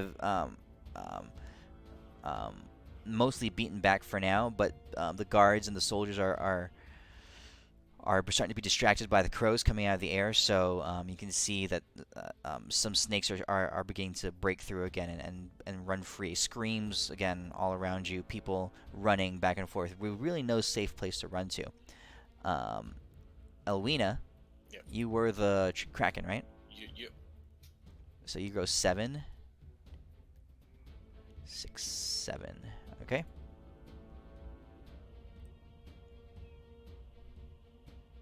Oh. Okay, and then. Oh, so I have to actually physically go give the board to whoever's next? Well, We're you're all carrying the spread board with you. Yeah. So you're on the map. You can see on the map where you guys are. Yeah. You're with Jerky right now, Oh, and you yeah, brought the board to him to play. Tiff is currently, her leg is hurt, so she can't move very quickly. So she's back there, and yeah, that's roughly to scale what you guys are doing there. Has So we're not- have all of you rolled twice? No, I only rolled once. Okay, so you need to go and I need to go, I think. Yeah, but you gotta go before Okay. I go, yeah. Yeah, eight No, balls As it doesn't you're- matter and which then one of us jerky. goes first. No, I have to have the 3 people before me go before I can roll again. It just Yeah. doesn't matter which order. The Elwina, these words scrawled out across the blackened center of the game board.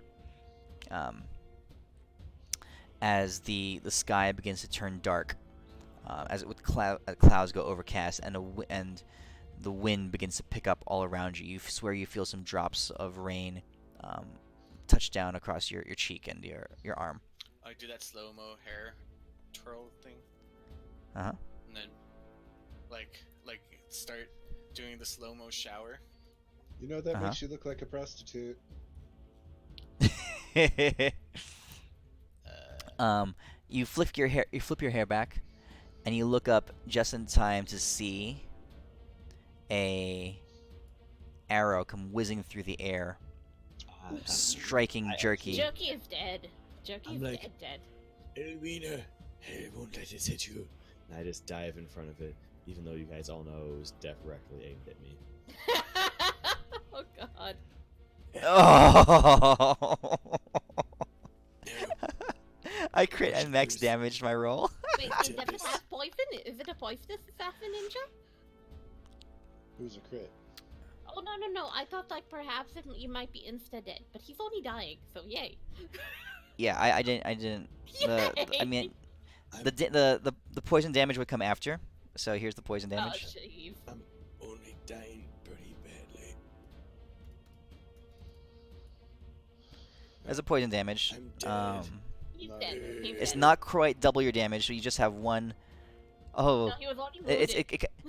yeah, it comes into two. It comes in two different hits. What's your The 25. Yeah, then you're not dead. You have one failed death saving throw. Is it still my turn? So, Elwina, you see, yeah, you're well. I mean, I'm letting you guys freeform this, but you flick your hair and you see Jerky collapse down to the ground, an arrow just thrusting out of his chest from behind, as this ninja runs towards you guys. Can I medicine check him? Sure. Say Uh, not today. Can I spend a Okay. luck So while it's happening, the rest of Tiff and Decon, go ahead. Can I I'll spend- call out to the ninja and be like, "You killed him! You did your duty! Go away now!" I'll toll the dead him unless you want us to kill you. And then hold on. So that was my main action to stabilize new Okay. Deimos, and then I'll use my cunning action to dash towards him. And I pull out my weapons. I drop the thing on the ground, You drop the game board on the ground. Okay. and I brandish my rapier and my dagger. Okay. That's it. So let's see. Do I have a token for here? This is the game board, for lack of a better icon. It's left on the ground right here. You guys can see that, right? That little Yep. square. Mhm. You rush off towards the ninja. You stabilized him with your medicine check. Yeah, with an 18. Okay, so he's at 0 hit points. He's no longer dying. He's stabilized, but he's still unconscious. Can I call out like, "He's dead! He's dead!" Like, you know, Yeah. sort of like, you know, like persuasion, intimidation, deception at the assassin. Feed me, make good. Roll muffins. deception. Okay. Roll deception. But what's your toll the dead do? It damages the ninja with necrotic damage. So yeah, and it's a 1d12 if he's wounded, which is what. Okay, Deacon, what are you doing? Can I spend a luck point to shoot 2 arrows at him at the same time? Nah, you're level 2. No, I don't mean shoot twice. I mean notch 2 at the same time. Oh, okay, so you can do that, but they'd both be disadvantage Yeah, rolls. That's what I figured. That's fine. You- I am totally okay with that.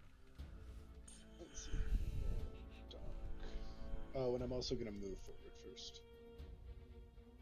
I want to actually do a deception check while I'm unconscious to show that I'm actually alive and totally fine because I don't know.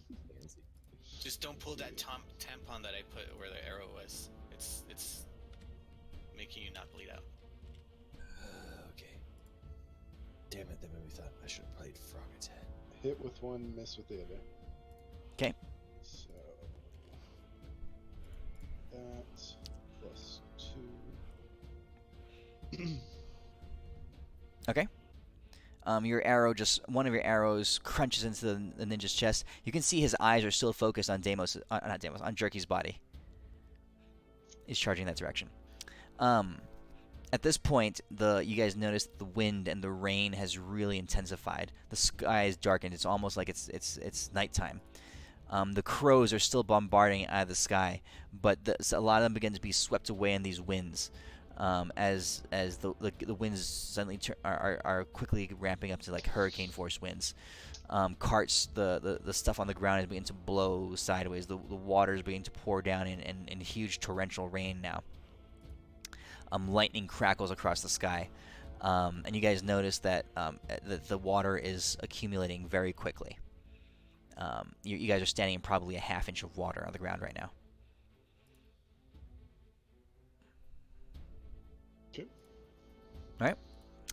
So let's see. So who went? I think they're. So you shot. Yeah, you're. I want to roll it. So Jerky, you're still unconscious, but you are stabilized. No. No, you're stable. You're stable. Okay. All right. The ninja is gonna run past you, Elwina. You can get attack of opportunity. Oh, yeah, I will. Grapple that And sucker. it was here. I'm gonna stab it. Oh, cool. Ah! Yes! No! Showed a Oh. 16 on my screen. Yeah. It What the He fuck? got ripped it off. it it did. All right. Fortunately for you guys, he is currently 40 feet away, so he can only move this far close up to Deimos and still have his action.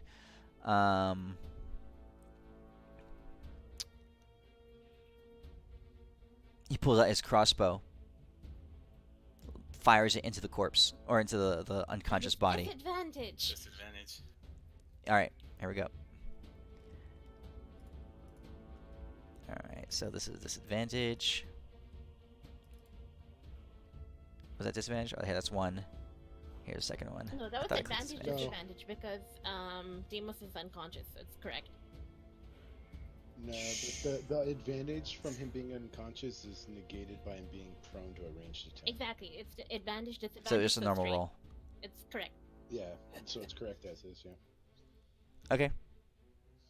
All right, to your unconscious body, he does damage. Doesn't really matter. You're now dying again. Oh no. The poison courses through your veins. You have a one death saving throw fail. All right. Let's see. So we're up to My turn? Yeah.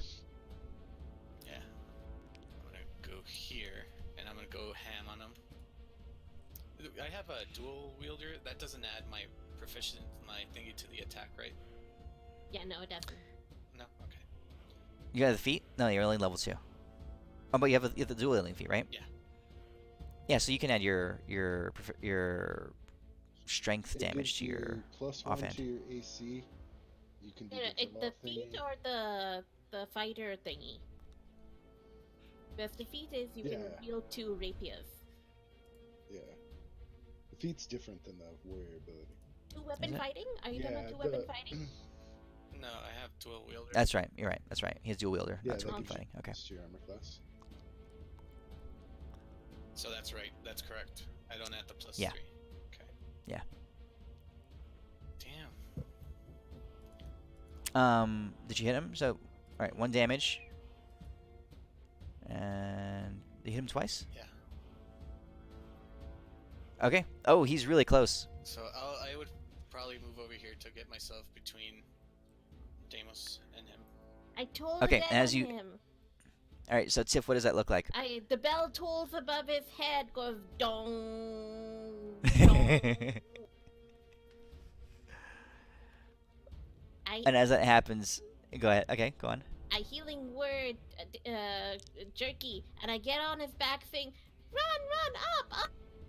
Because I'm lame, and he's the Okay, probably the best Alright. among us.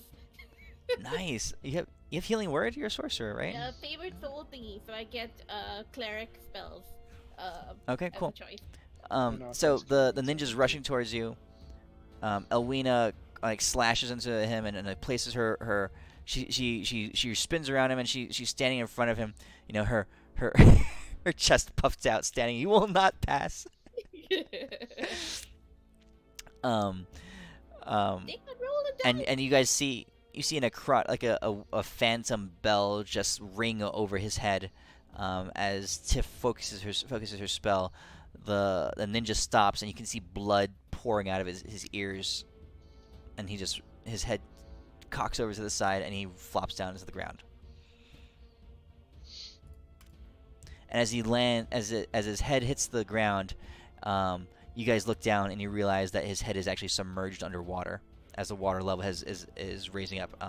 Tiff, it's up to your hips right now.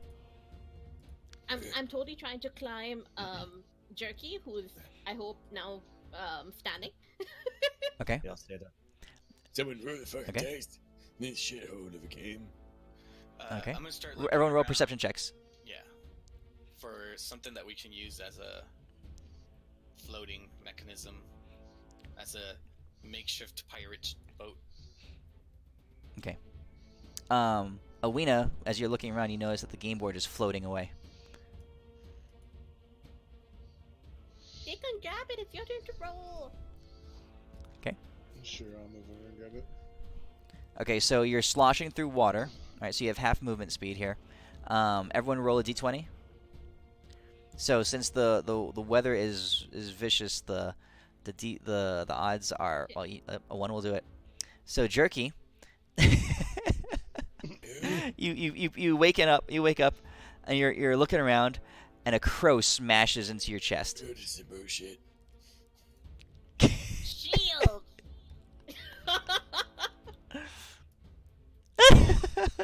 Oh god. Hey, at least you got healed from both of us, so you're not. All right, yeah. It smashed into your chest, blood erupting from his head as his head is burrowed into your left pectoral. Um, its head it's still flapping. Its arms and its wings and its back are still flapping as it's basically its head is half burrowed into your chest. This crow is just like clawing at you, scraping at you. Hey, I bet when you woke up this morning, you didn't expect to suffocate a crow with your peck. I'm so confused to know what's happening right now. It hurts like hell. All right, Deacon, what are you doing? I'm moving to get the table. Are Or you the- rolling Okay. the dice? board. Yeah, I'll roll. You slosh to the water, and all right, go ahead. What do you do next? Oh, I'll You're able roll. to get to it. I'll roll. All right, go ahead.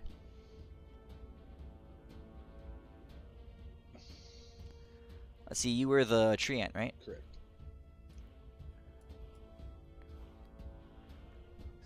Oh, by the way, when the dude died, when the little Uh-huh. ninja dude died, were there any like snakes around still?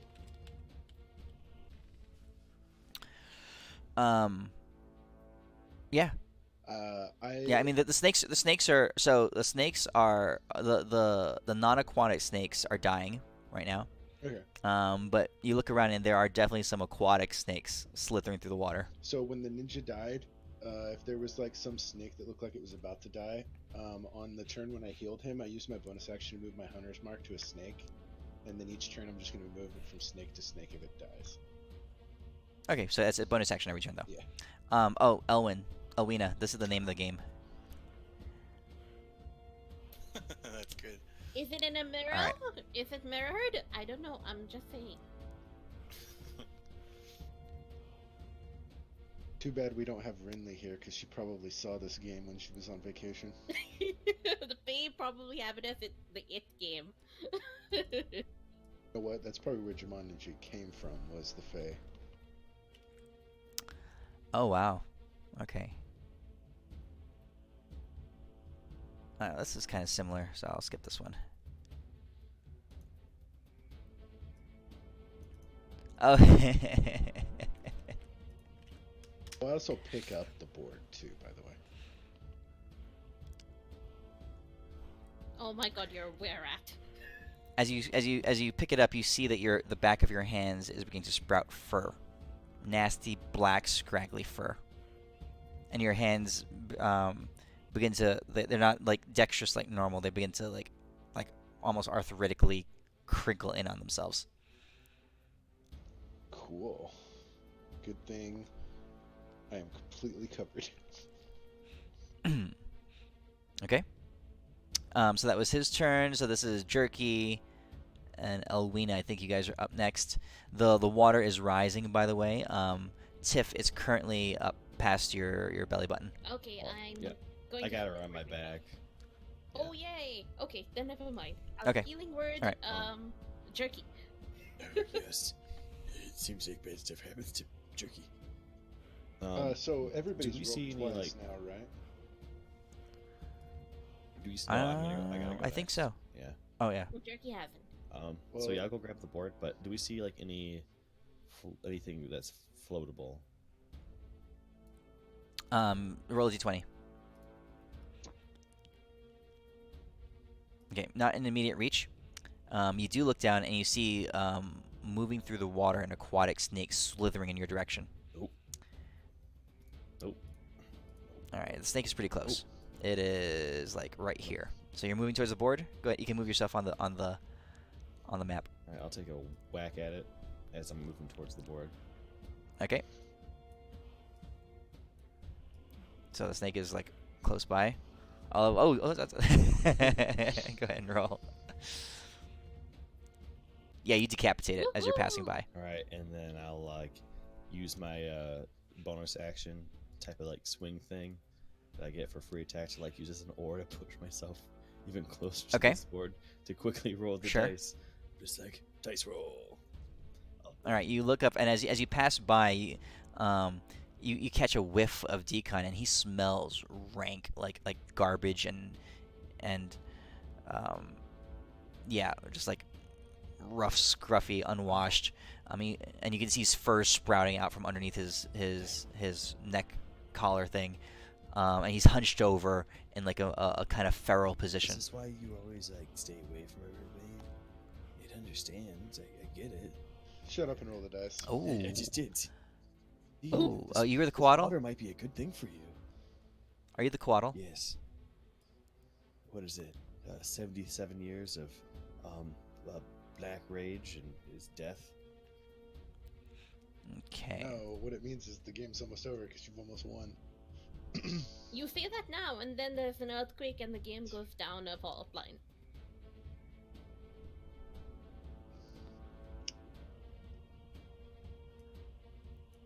All right. Well, this is what was next. With my perception check, did I find anything for us to float on? No. We just roll a d20. I'll do this one here. Oh, cool.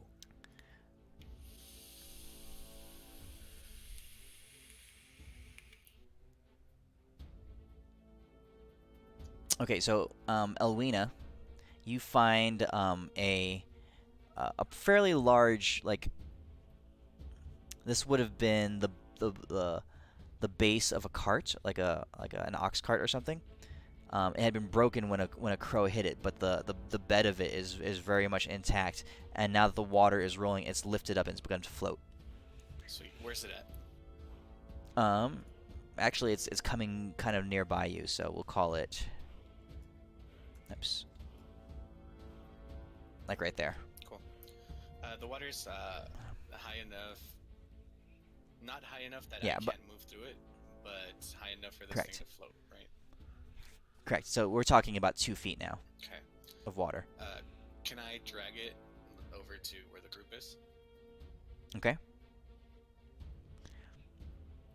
As your hand connects with it, and you start pulling it over there, you feel the cart begin to move behind you.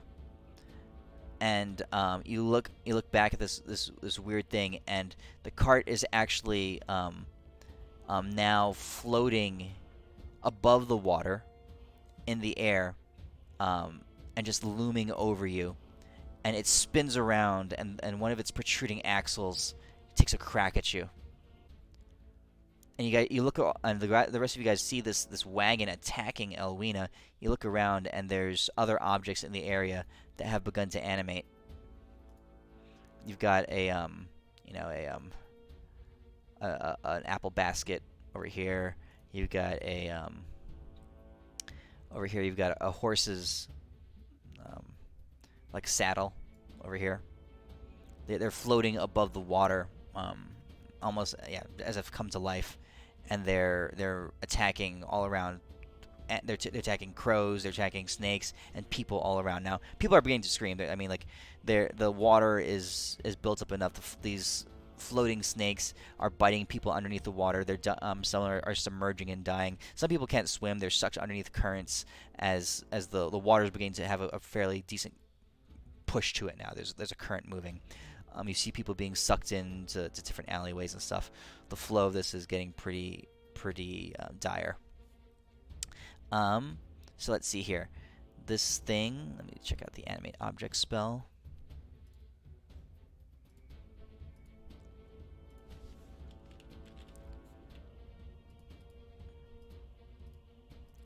Let's see, this thing would be a large item. So it has a +6 to hit. Oh, shit. Alright. So this is against you, Elwina.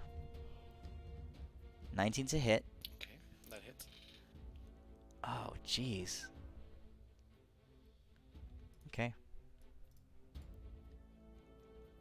11 damage to you. Bludgeoning. Okie dokie. As it crashes into you, this huge axle just smacking across the side of your head. You weren't really looking for it. And it just whirls around and cracks into you. Okay. All these objects have animated, and the ones on the screen have begun to move in you guys' direction. I rolled the dice already. Because I was in panic. I was like, okay. Okay, so you move 8. All right, your piece slides along the surface of the board. I'm the dragon. Oh, you're the dragon. 2, 3, 4. Back that one up. Okay, you move along that way.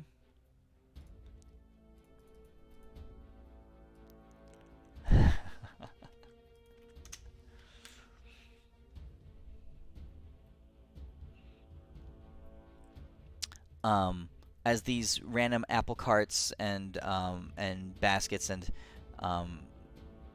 things are come flying around, moving through the air. The crows are still splashing down all around you. The torrents lifting up. You can see buildings beginning to this waterlogged.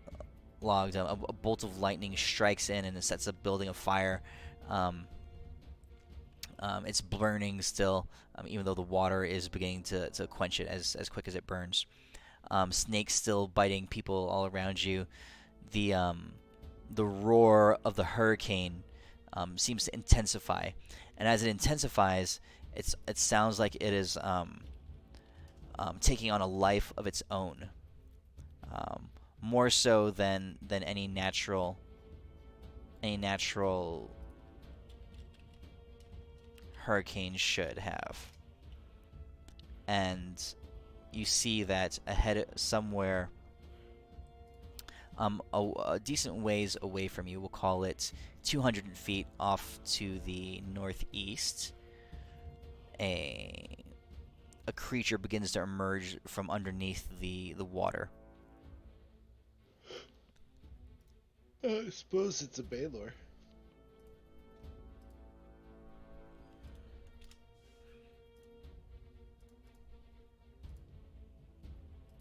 Oh crap! Is Pepin coming out? Oh, that would be so pimp. That would be hysterically awesome, but Pepin might have a whip now. What the Oh fuck is boy. crap? That's definitely him. That's Pepin's least strong servant. Okay. The collector of dongs. Actually, you see, he doesn't have a dong because Damos already took it. Yeah, no, took his dong and then made him into the collector of dongs.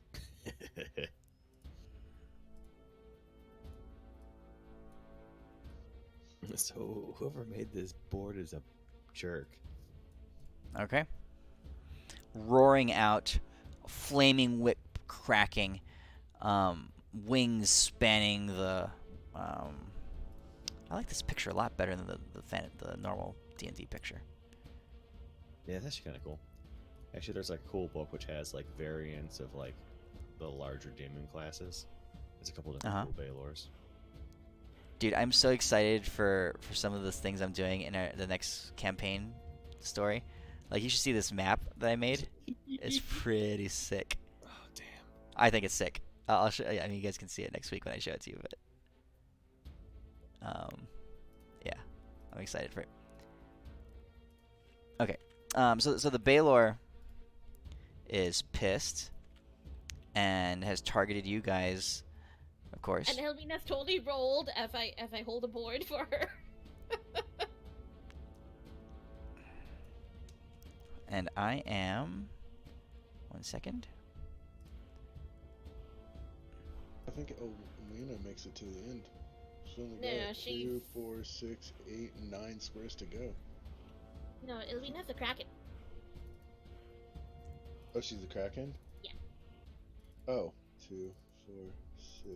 She's at the and Black plus, we need the Cordal to go. Yeah, that's why we need to roll as fast as we can to get to get to them. Hold on. Roll, I have to. before that thing gets I have to. there! I have to fix this Baylor picture. I can't handle. I can't handle this crap janky token. All right. If you link the picture in chat, There we go. the actual token for it. I got it. All right. So there it is. All right. Ready. That's a Baylor. Okay, so those are the Baylors you guys are going to be seeing in heaven. Anyway. Oh, they look like they got an upgrade. Of course they Damn did. it. All right. So, wait, where were we? All right. So the Baylor just bursts out from the water around it steaming as the heat off of its body evaporating the water around it. The torrent is real now. You guys are beginning to lose your footing as the water is sweeping by. Go ahead, everybody, and roll me we'll call this a dexterity saving throw to see how well you can manage your footing in this water. Okay, Tiff, you're on Jerky's shoulders, Yeah. right? Okay. So let's see what Jerky does. All right. So currently, you guys are all Jerky. You barely managed to keep your footing. Tiff, you're on his shoulders. You're fine. These animated figures and baskets have moved into place. So against you, Jerky. This is I know what these smaller items do. Come on, Baylor. 11 to hit from this animated like apple basket. Yep, misses then. And Okay. I will take the apple and use it for later for apple chutney sauce. Decon, this is against you. That's a 6 to hit, so this horse saddle misses you as it swishes by in the area. Okay, whose turn was it? I think Elvina I rolled 11. I rolled He rolled an 11. Which one was Elwina? The Kraken. Kraken. It's at the black circle. That's, I think, where she ends up. Okay. All right.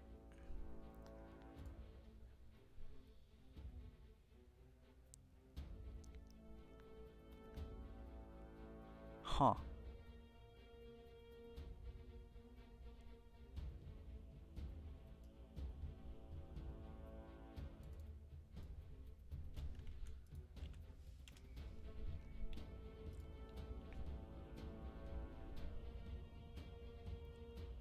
Who's holding the game board right now? Tiff, why?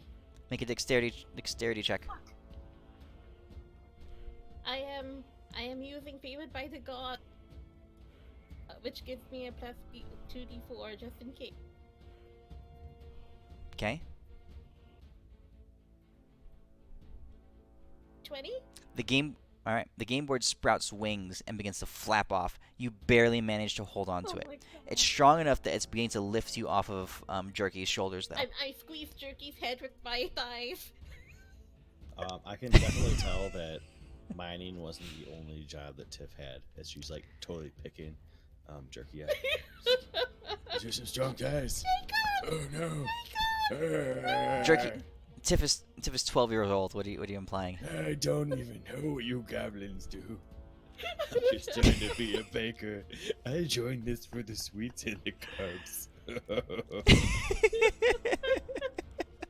All right, the game is starting to lift away.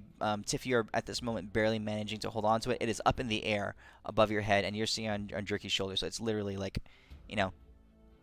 probably 8 feet, 9 feet off the ground, up in the air. The water's rushing. Everybody roll a d20. The crows have a lot of them have subsided, but I want to see if anyone rolls it's a 3 or less to get hit by a crow. Nope, you guys are good. Also, let's see. Let's do a check to see if any snakes are in your area. Everyone roll another d20. We'll call this a 5 or less. See if snake attacks you. All right, you guys are good on snakes and stuff. Elwina, this huge ox cart that you've angered by placing your hand on it is not happy with you.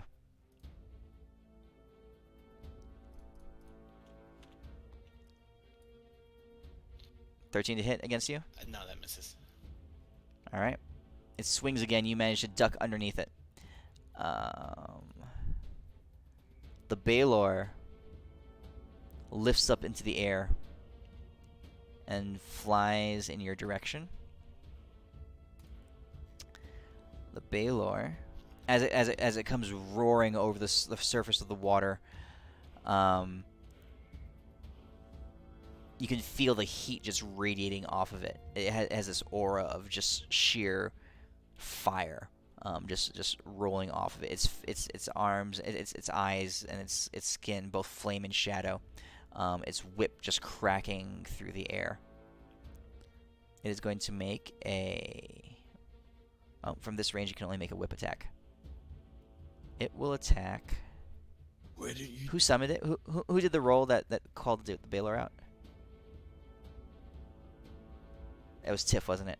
My roll was with, I think, but I don't know actually. Hold. Yeah, it was tough. Yeah.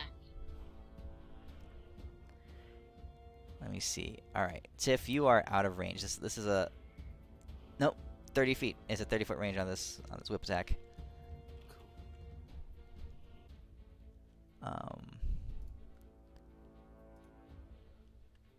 Can I Okay.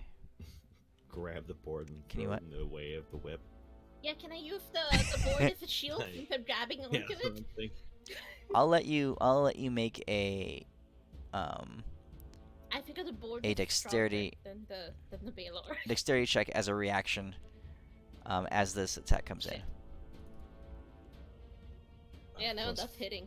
That plus 14 hit you? Okay. All right, Tiff, I'm gonna say you're able to deflect half of this with the board as you just pull it in front of you. Okay, so you'll get 16 back. How much did you die by? I was It down does by. not say. Crap. You had 14 health, so you're I down. had wounded by I think 1 or 2.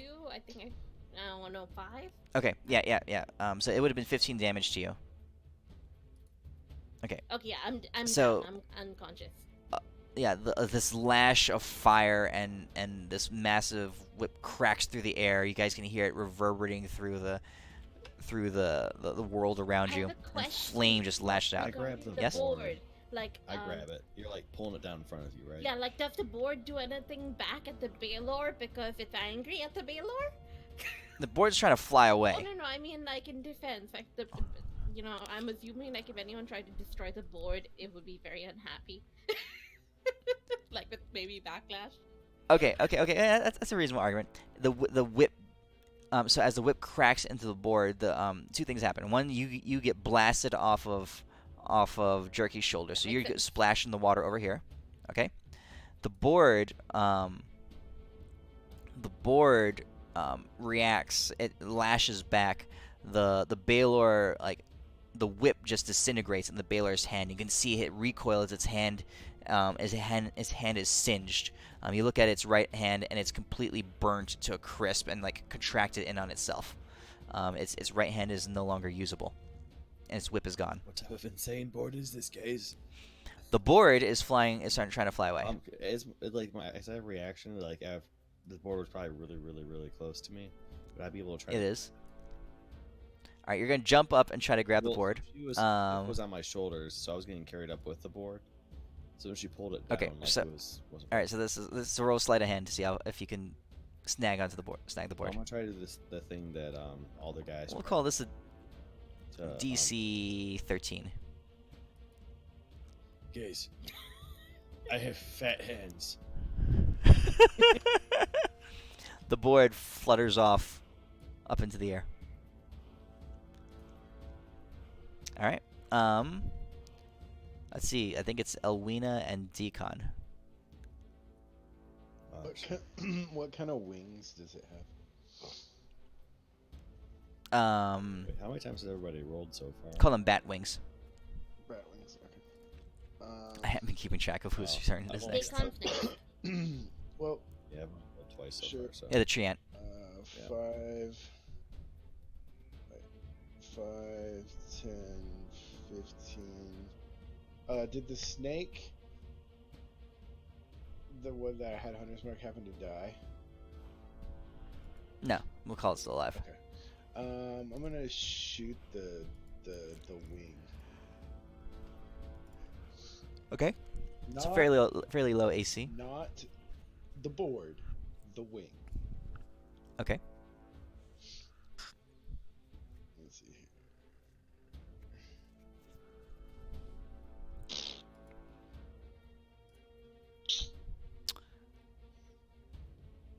The arrow whizzes through the air. You can see it barely passed through, but the wing was flapping and it just sailed off into the night. Sweet. So I So- got. I'll move and then I'll use my cunning action to dash. 'Kay. 5, 6. I can get up to there. Yep. And how high is it? Would I be able to jump to In the air right now, we'll call it 15 feet in the Oh, air. shit.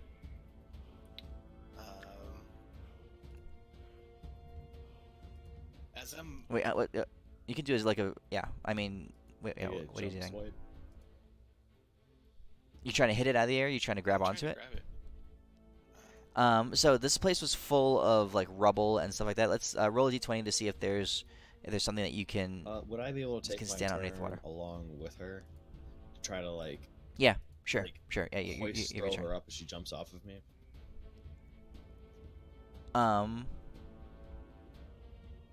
She found some rubble to jump off Okay. of. Yeah. Can I do like some acrobatics shit? Flip.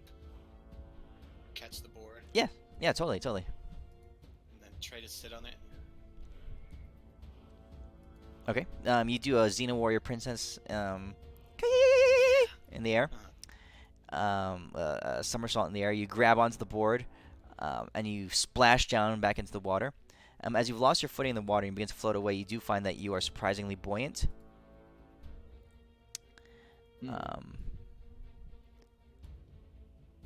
Built-in life preserver kind of thing. Not bad. The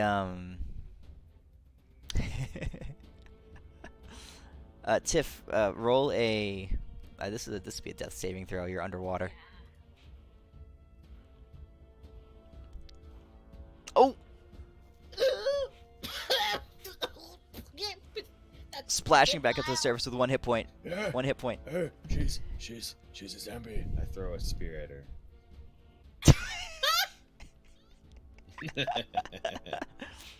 Everybody roll a d20 to see if the crows are gonna hit you. So this is,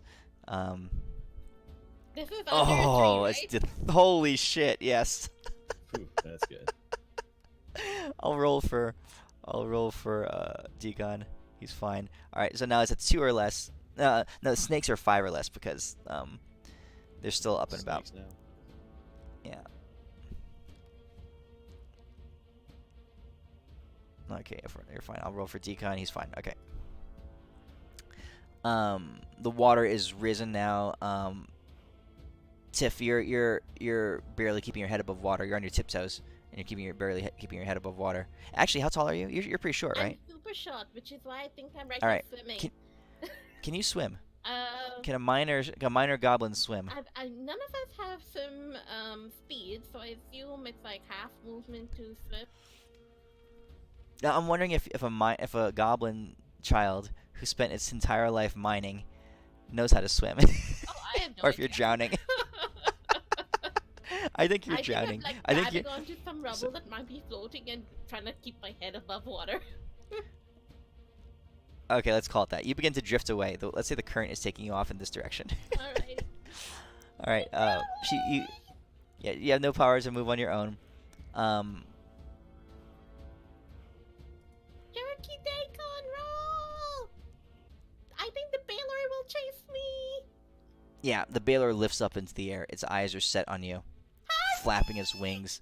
Steam and fire just roaring around, and takes off into the air. It's like above you guys now, about 10 feet above you, flying I over. hold my It crashes breath and into I this let cart. go of the The good thing is that it burns through this cart and this saddle, and they just kind of like just passing through in its wake. They catch fire, and they basically go off on their own.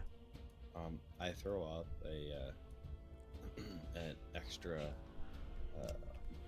holy loaf of sourdough to the air. Okay.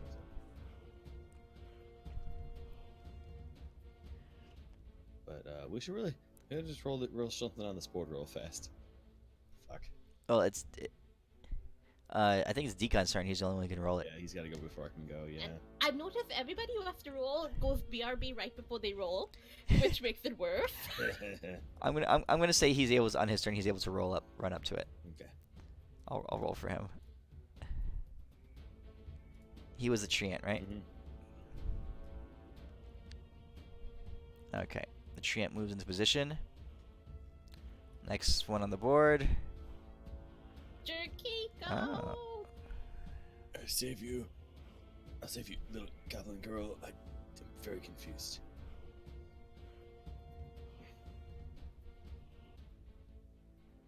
So, Deacon is full on like were-rat form. He's hunched over. They have very little dexterity in their fingers. It takes them a little while to claw at the board piece, the dice, but he manages to pick them up and just roll them. Deacon, I said that you moved over to the board and you rolled. You're full on were-rat. Okay. So you can no longer use your bow. Okay. Your hands are all crippled and like caved in on themselves. This is not like a cool were-rat. This is like barely functional were-rat. All right. Anything else happen, or are we You good to laugh. roll? Yeah, hold You on. laugh, but at least I still have all my hit points. What are hit points? I have all my life force. What's a life force? Is it like a type of sugar? Well, I wouldn't expect a worshiper of Tempest to know. Do you know what Tempest is? Or do you just not only know what A not fit- bathing is? A figment of your imagination is what Tempest is. Oh, just like soap? Deacon, roll a dexterity saving throw. Should it be with disadvantage? Because you're in the water. No, because I'm like. No. No. Your hands are. Your hands are. Oh. Your body itself. You can move around decently. You have arthritis. Okay. You as you roll the dice, the rat hairs all over you begin to tingle and stand up almost as if charged with like static electricity. Some feral instincts inside you because of honestly it's because of the rat. If it weren't for the rat, you wouldn't be able to do this. Just you dive out of the way. You dive out of the way, and in that instant, a bolt of lightning strikes the ground, or the spot, the water where you're at. Now, because you're in the water, the electricity just like courses all around, and you feel some of it pass through your body. So you take. This is your actual damage taken. Okay.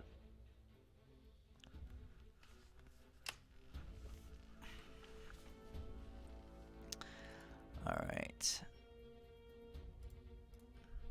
Okay, the lightning strike occurred. It will not come again for another couple rounds. The Baylor. So I think let's see, Tiff, what are you doing? The Baylor is bearing down on you. You're floating. Me, I will let go of my debris while holding my breath, and I will let myself go with the flow of the water, so it cannot see me clearly. Oh, okay. So you like dunk under the water, and you just like get carried away even faster because you're not being held by the debris. Mhm. The Baylor flying above you. All right, it's trying to find you. It's tracking. It sees you submerge underwater. It takes a it swings with its sword. You see a blazing sword just course through the water near you, but the current carries you, and you're small enough that you begin to float off in that direction. The Baylor is having trouble not keeping up, but it's like it has to reorient and it's moving around I to pray to Tempest attack you. that my other Tempest worshipper will roll good, and I pray for Turkey's roll. Okay, I'd say the crows have mostly dissipated by now. The snakes have all been washed away. The water is now downright torrential. You are all no longer able to stand on solid ground. You are all actually floating off. There's another current that's taking you guys in this direction. Damn it. Roll jerky. I'll roll. Damn it.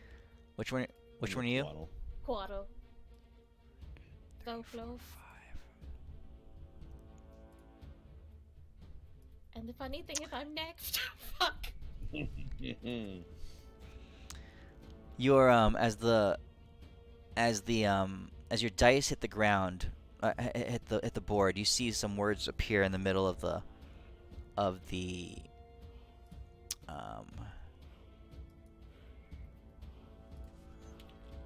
of the game board,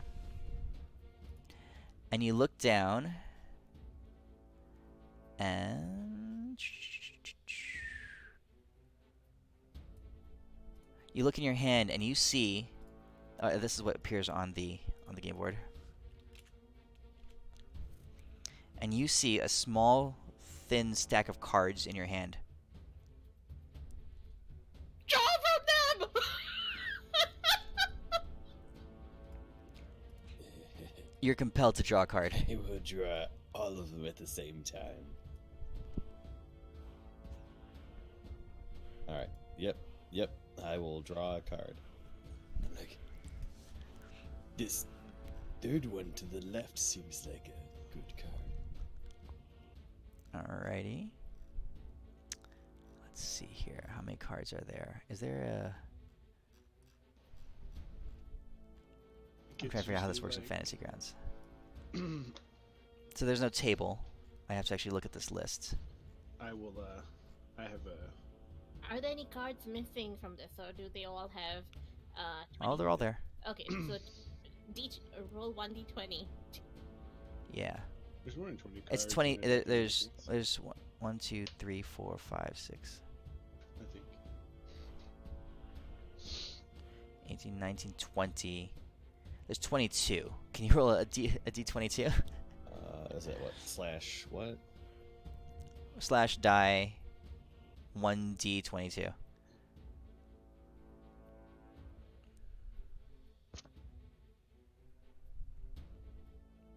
$12. 7, 8, 9, 10, 11. It doesn't come with a table. Okay, you draw.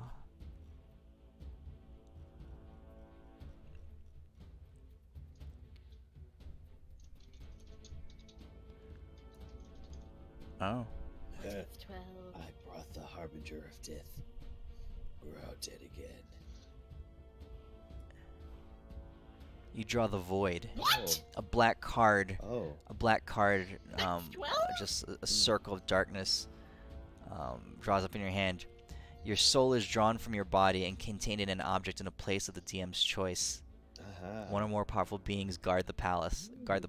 Hey, Where a Grog. soul is trapped in this way, your body is incapacitated. Haha. A wish spell can't restore your soul, but the spell reveals the location of the object that holds it. Ooh. You draw no more cards. I would wish to become a sentient weapon. Wait, so since he's not dead, the game still includes him, so we are permanently stuck when we get back to his turn. So somebody needs to win before we get back to his turn. His body just flops off into the water. Your soul, Jerky, is pulled off to some bakery in some far off land. You're sitting on top. You're sitting on top. It's embedded. Your soul is trapped in the chef's hat of a master baker on the other side of the world. This is the greatest game I've ever played in my life. Okay. Your body splashes lifeless into the water, and you just start floating away.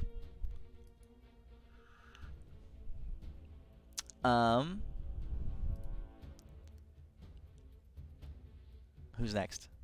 What? Let's see. So Jerky. So Tiff, you're underwater. I have to roll You're next, holding your breath. but, Is it you? Are you the only one that can roll next? yeah. Fuck. I was hoping that you'd roll higher, and I'm like, fuck. Yeah, hopes and dreams. Oh god. Wait, you haven't rolled a third time yet? No. Damn, your 2 rolls were. Which one are you, good. Tiff? I'm the dragon. Okay. Who's the Kraken? That is Elwina who's after me. Yeah, Elwina's rolled super high. Yeah. You don't have to go in order. If Elwina hasn't rolled a third time, she could go. I rolled 3 times hard. Yeah. Everyone's rolled 3 times except me. Okay. So let's see. So Jerky did his turn. Tiff went underwater. Elwina and Deacon, what are you doing? I'm gonna start swimming over to the last place I saw Tiff. Take the board. I'm just floating here because I can't swim with my gimpy cripple hands. How far can I swim if Alright. I'm a pirate? All right, you're proficient at swimming. I'll say you've got a full, probably 20-foot swim speed. But what you're able to do is, if you realize that you're just looking at the currents and stuff, that over here, if you use your full movement to swim in this direction here, you actually catch a current that's moving in the opposite direction, and you see that the currents are kind of converging, like they're converging this way. Oh, okay. So you Gotcha. set yourself on a current course. Yeah, I'll use my action, my uh, cunning action, and my movement to kind of intercept Tiff. Okay. Okay, you're able to get about this far, and you see that you're flowing in the same direction as she is. I'm totally Okay. underwater. Yeah, she's underwater. Run through the back float and just pull out my loot and horribly play it. Okay, and you're just still floating off in this direction that Yeah, way. pretty much. I'll be ready to Okay. catch her while she passes by. Okay. The Baylor is gonna do a perception check to see if it can spot Tiff. It does not.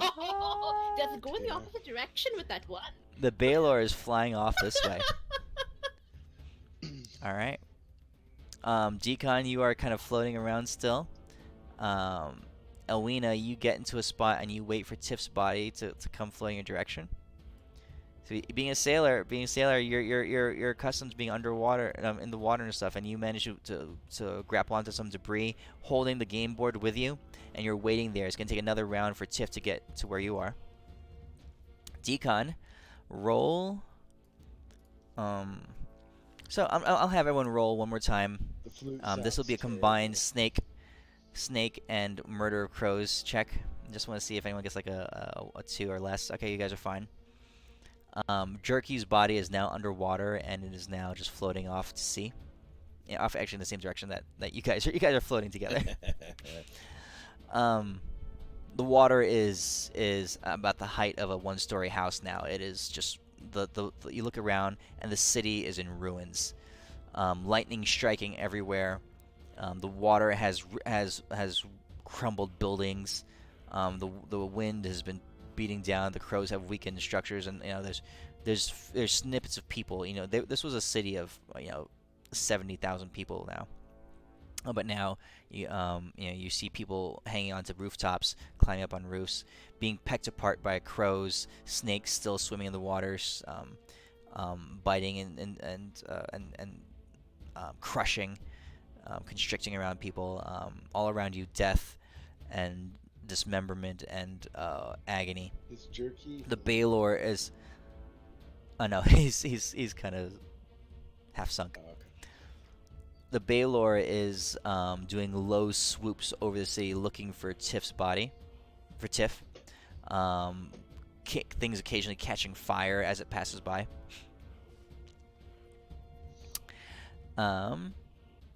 As his foot disappears beneath the surface, I'll just look over and say, "So where's Tempest at?" Tempest actually granted this guy, Jerky, his greatest wish. He's now Alright, a so, sentient I mean- master head. So Dakon, I mean, you see his body there. He's floating nearby you. He doesn't have much armor because he's a barbarian, but he's still hanging on to his stuff. He still has a deck of cards in his Oh, hand. he does? Yeah. Oh, sweet. I'm gonna go over and I'm gonna take the deck. All right, you're going to make a sleight of hand check with disadvantage because your hands are all fucked up. Sure.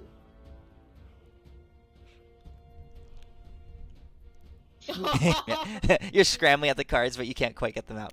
All right, Elwina, you're holding position. Use my bonus action to bite one and draw it out of the deck. Not yet. Tiff, you managed to make it there with it. Let's see, you have 1 hit point left. You bump into Elwina, and Elwina, you grab Tiff's back and pull her out of the water. Say, roll, little girl. Motherfucker, I'm 1 away. Are you? Which one are you? You're the dragon? Oh shit. I'm Um, just Can 6, fucking 7, away. 8, 9, 10. can this 11. sentient godhead Hold on, it's yeah. my. spray down?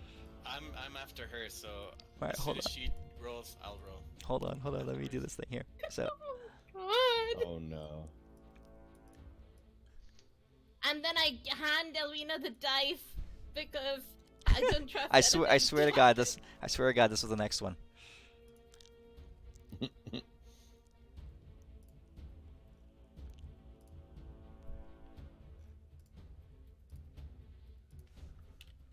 that mean? You guys are now all under the effect of confusion spell. Oh no. I have given Elwina the dice already before it popped up, so there we go. Okay. All right. So Elwina, your mind is swirling. You're not sure what's up, what's down. The you see Tiff just kind of like, oh, you're holding on, one hand's holding onto her, one hand's holding onto the board, and she has her hand raised up to you, holding the dice in her hand. Let's see here. An affected target can't take reactions. Must roll a d10 at the start of each of its turns to determine its behavior for that turn. Roll a d10. The creature does not move or take actions this turn.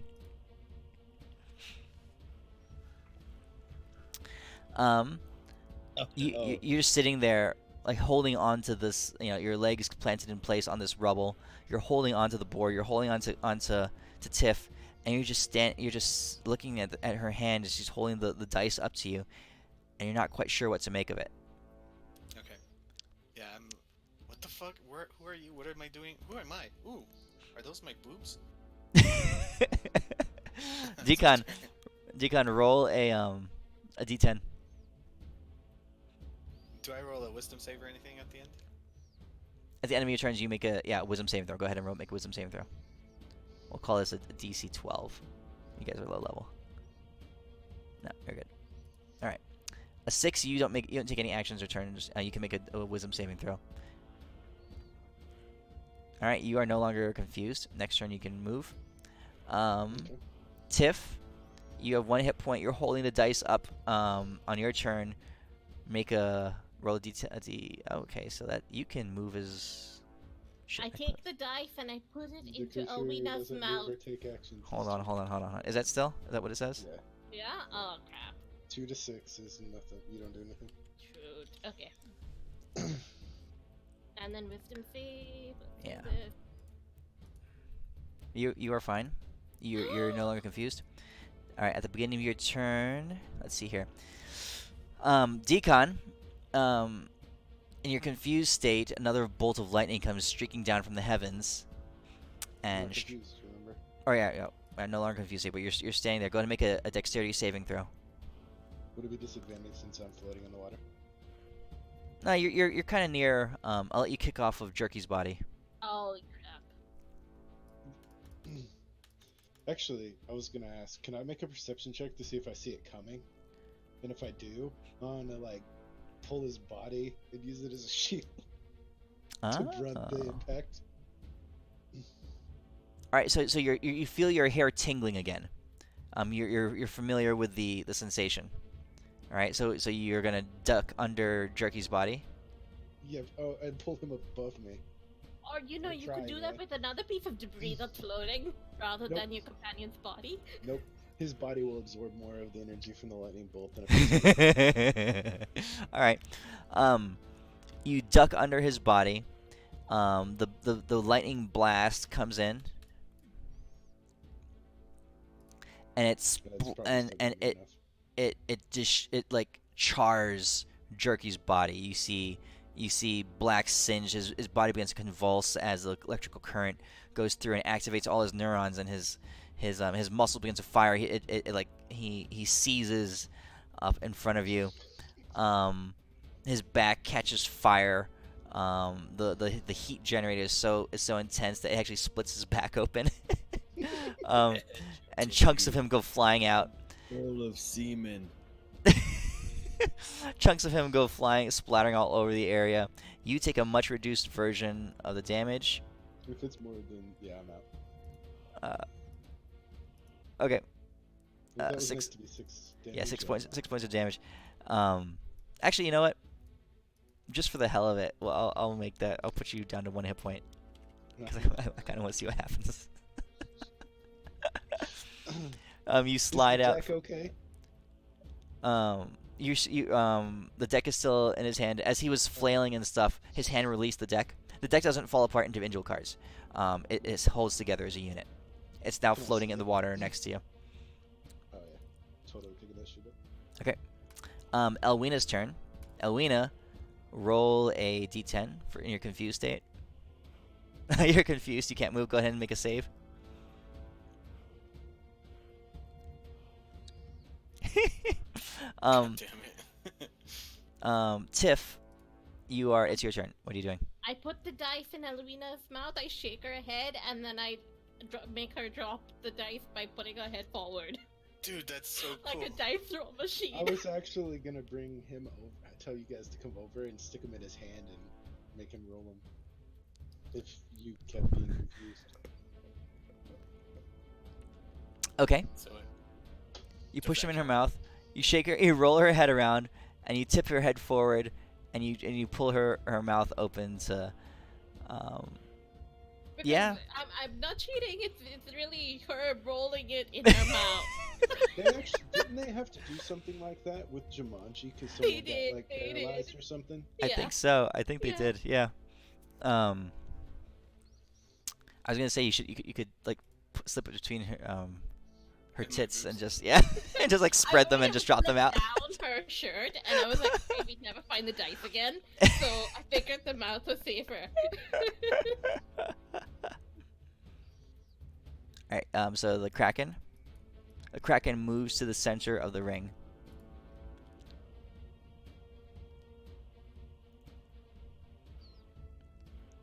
The dragon looking on, wishing it could eat the dragon.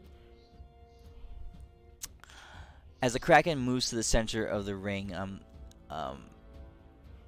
Tiff, you're looking at it. I mean, you're part all around you. There's death.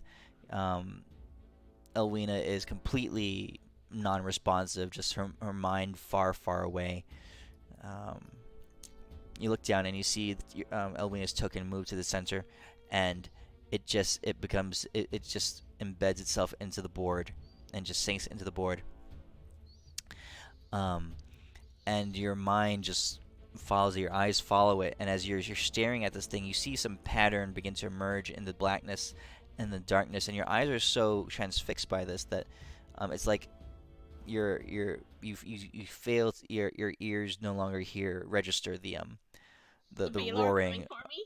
of the wind or the The Baylor about to hit me with his sword. Okay. the I just no, see this giant creature behind me pulling its sword down towards me, as I stare at the board.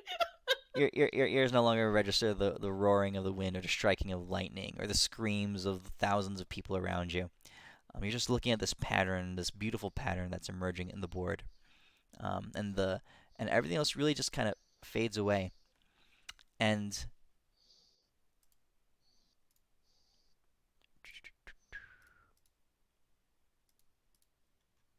you guys, Why'd you have to finish right now?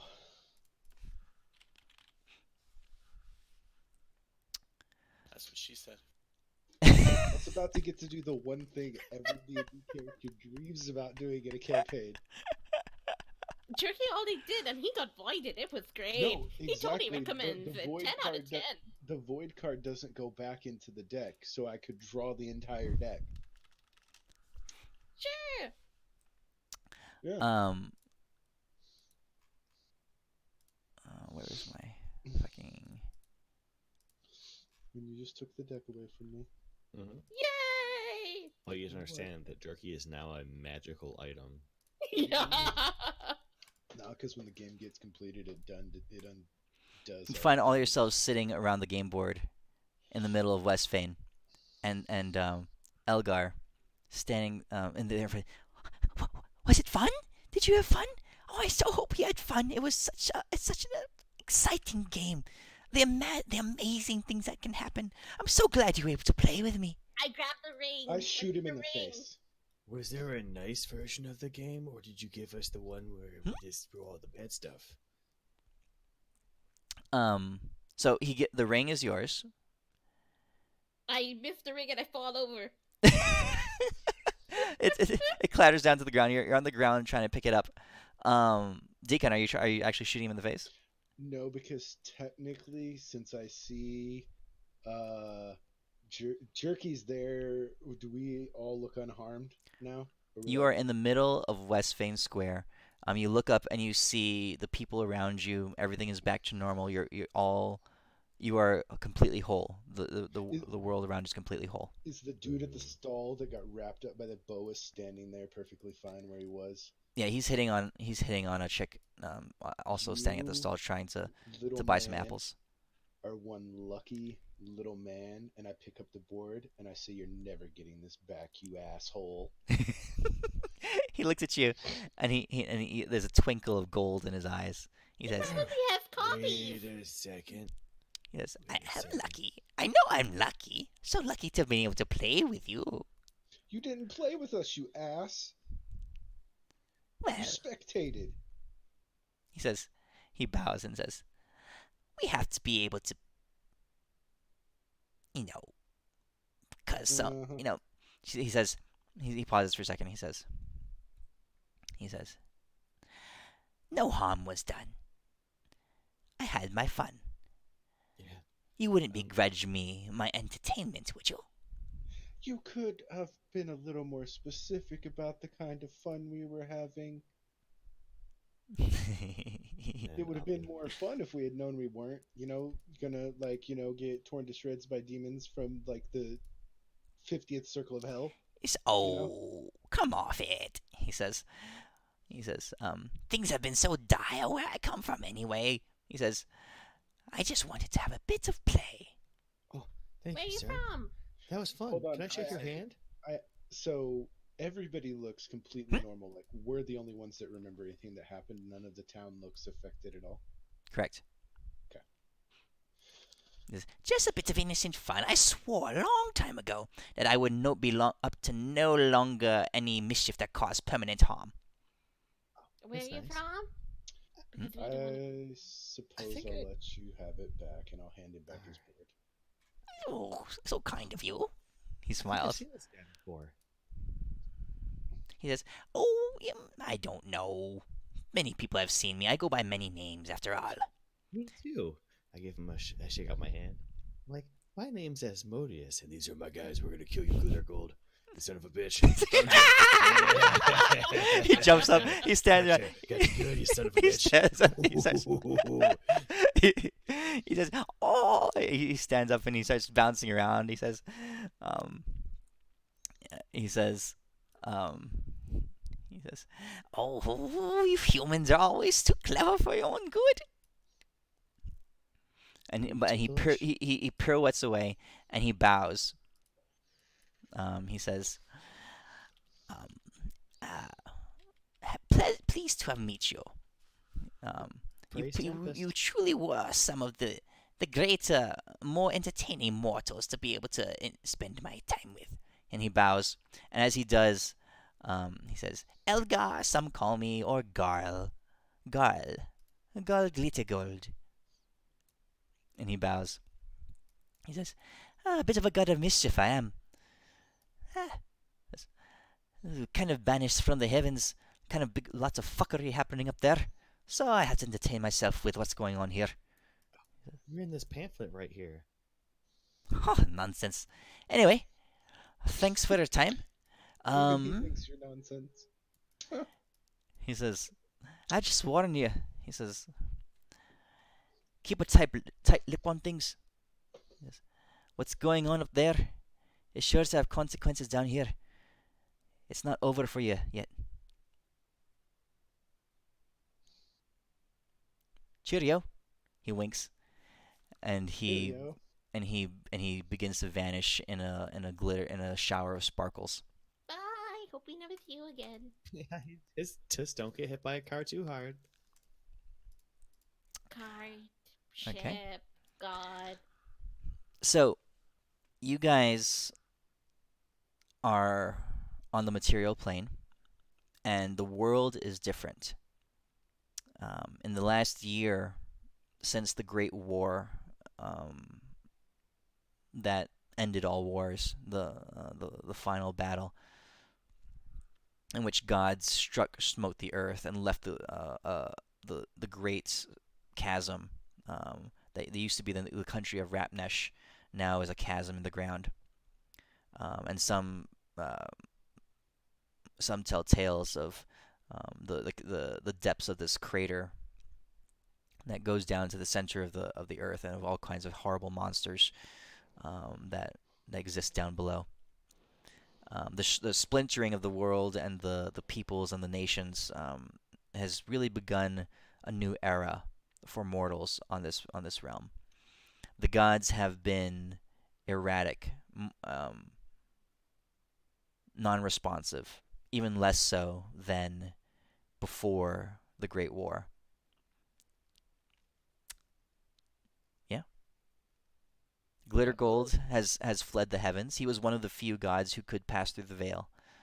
You guys, the heroes, so Deimos and I think Elwyn, had encountered him long ago in Yeah. it was in Westvane, I think. He's been on the material realm. He fled from the heavens. As soon as the war in the that Asmodeus launched began. Egypt's been up to mischief on Earth, trying to not actually cause any real harm. Yeah, he offered me a circlet of concentration to become one of his followers. That was actually a Ooh. pretty cool item. That was like I a never dope item. took it. What would have happened if Elwyn would have taken that? You would Like, have what been would able have to hold changed? two concentration spells at the same time, for one, and you would have had to be he would have been an ever-present character. Okay. So next week, Alrighty. this was our interlude. Next week we'll pick up in Elysium. Ooh, I like all right. this "Where are they now" moment so we know what happened back here. Yeah, actually, that's Oh, pretty sweet. Well, thanks for running. Yeah. Yeah, it Thank was you fun. guys very much. Midas, Yes. I threw an extension in Discord for you. Okay. I will check It, it out. it lets you make a deck out of a table. Oh, cool. Here, let me show you guys something then. Just because I did it this week and I'm super excited about it. woohoo! So I'm going to show you a picture, just as a teaser for next week.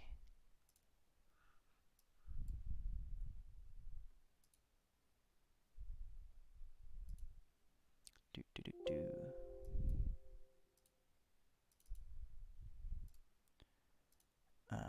Actually, this might be, how big is this file?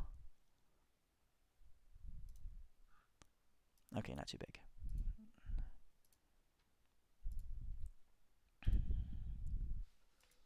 This is where we are going next week.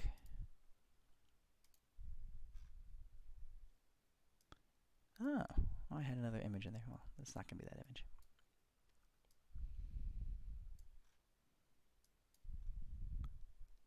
You guys are on the shores of Elysium, at the base of, which is the land at the base of Mount Celestia, the infinite realm of 7 planes.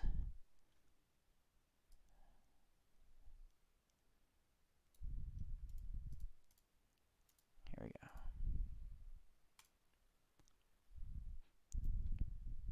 Okay. Oh shit. Wow.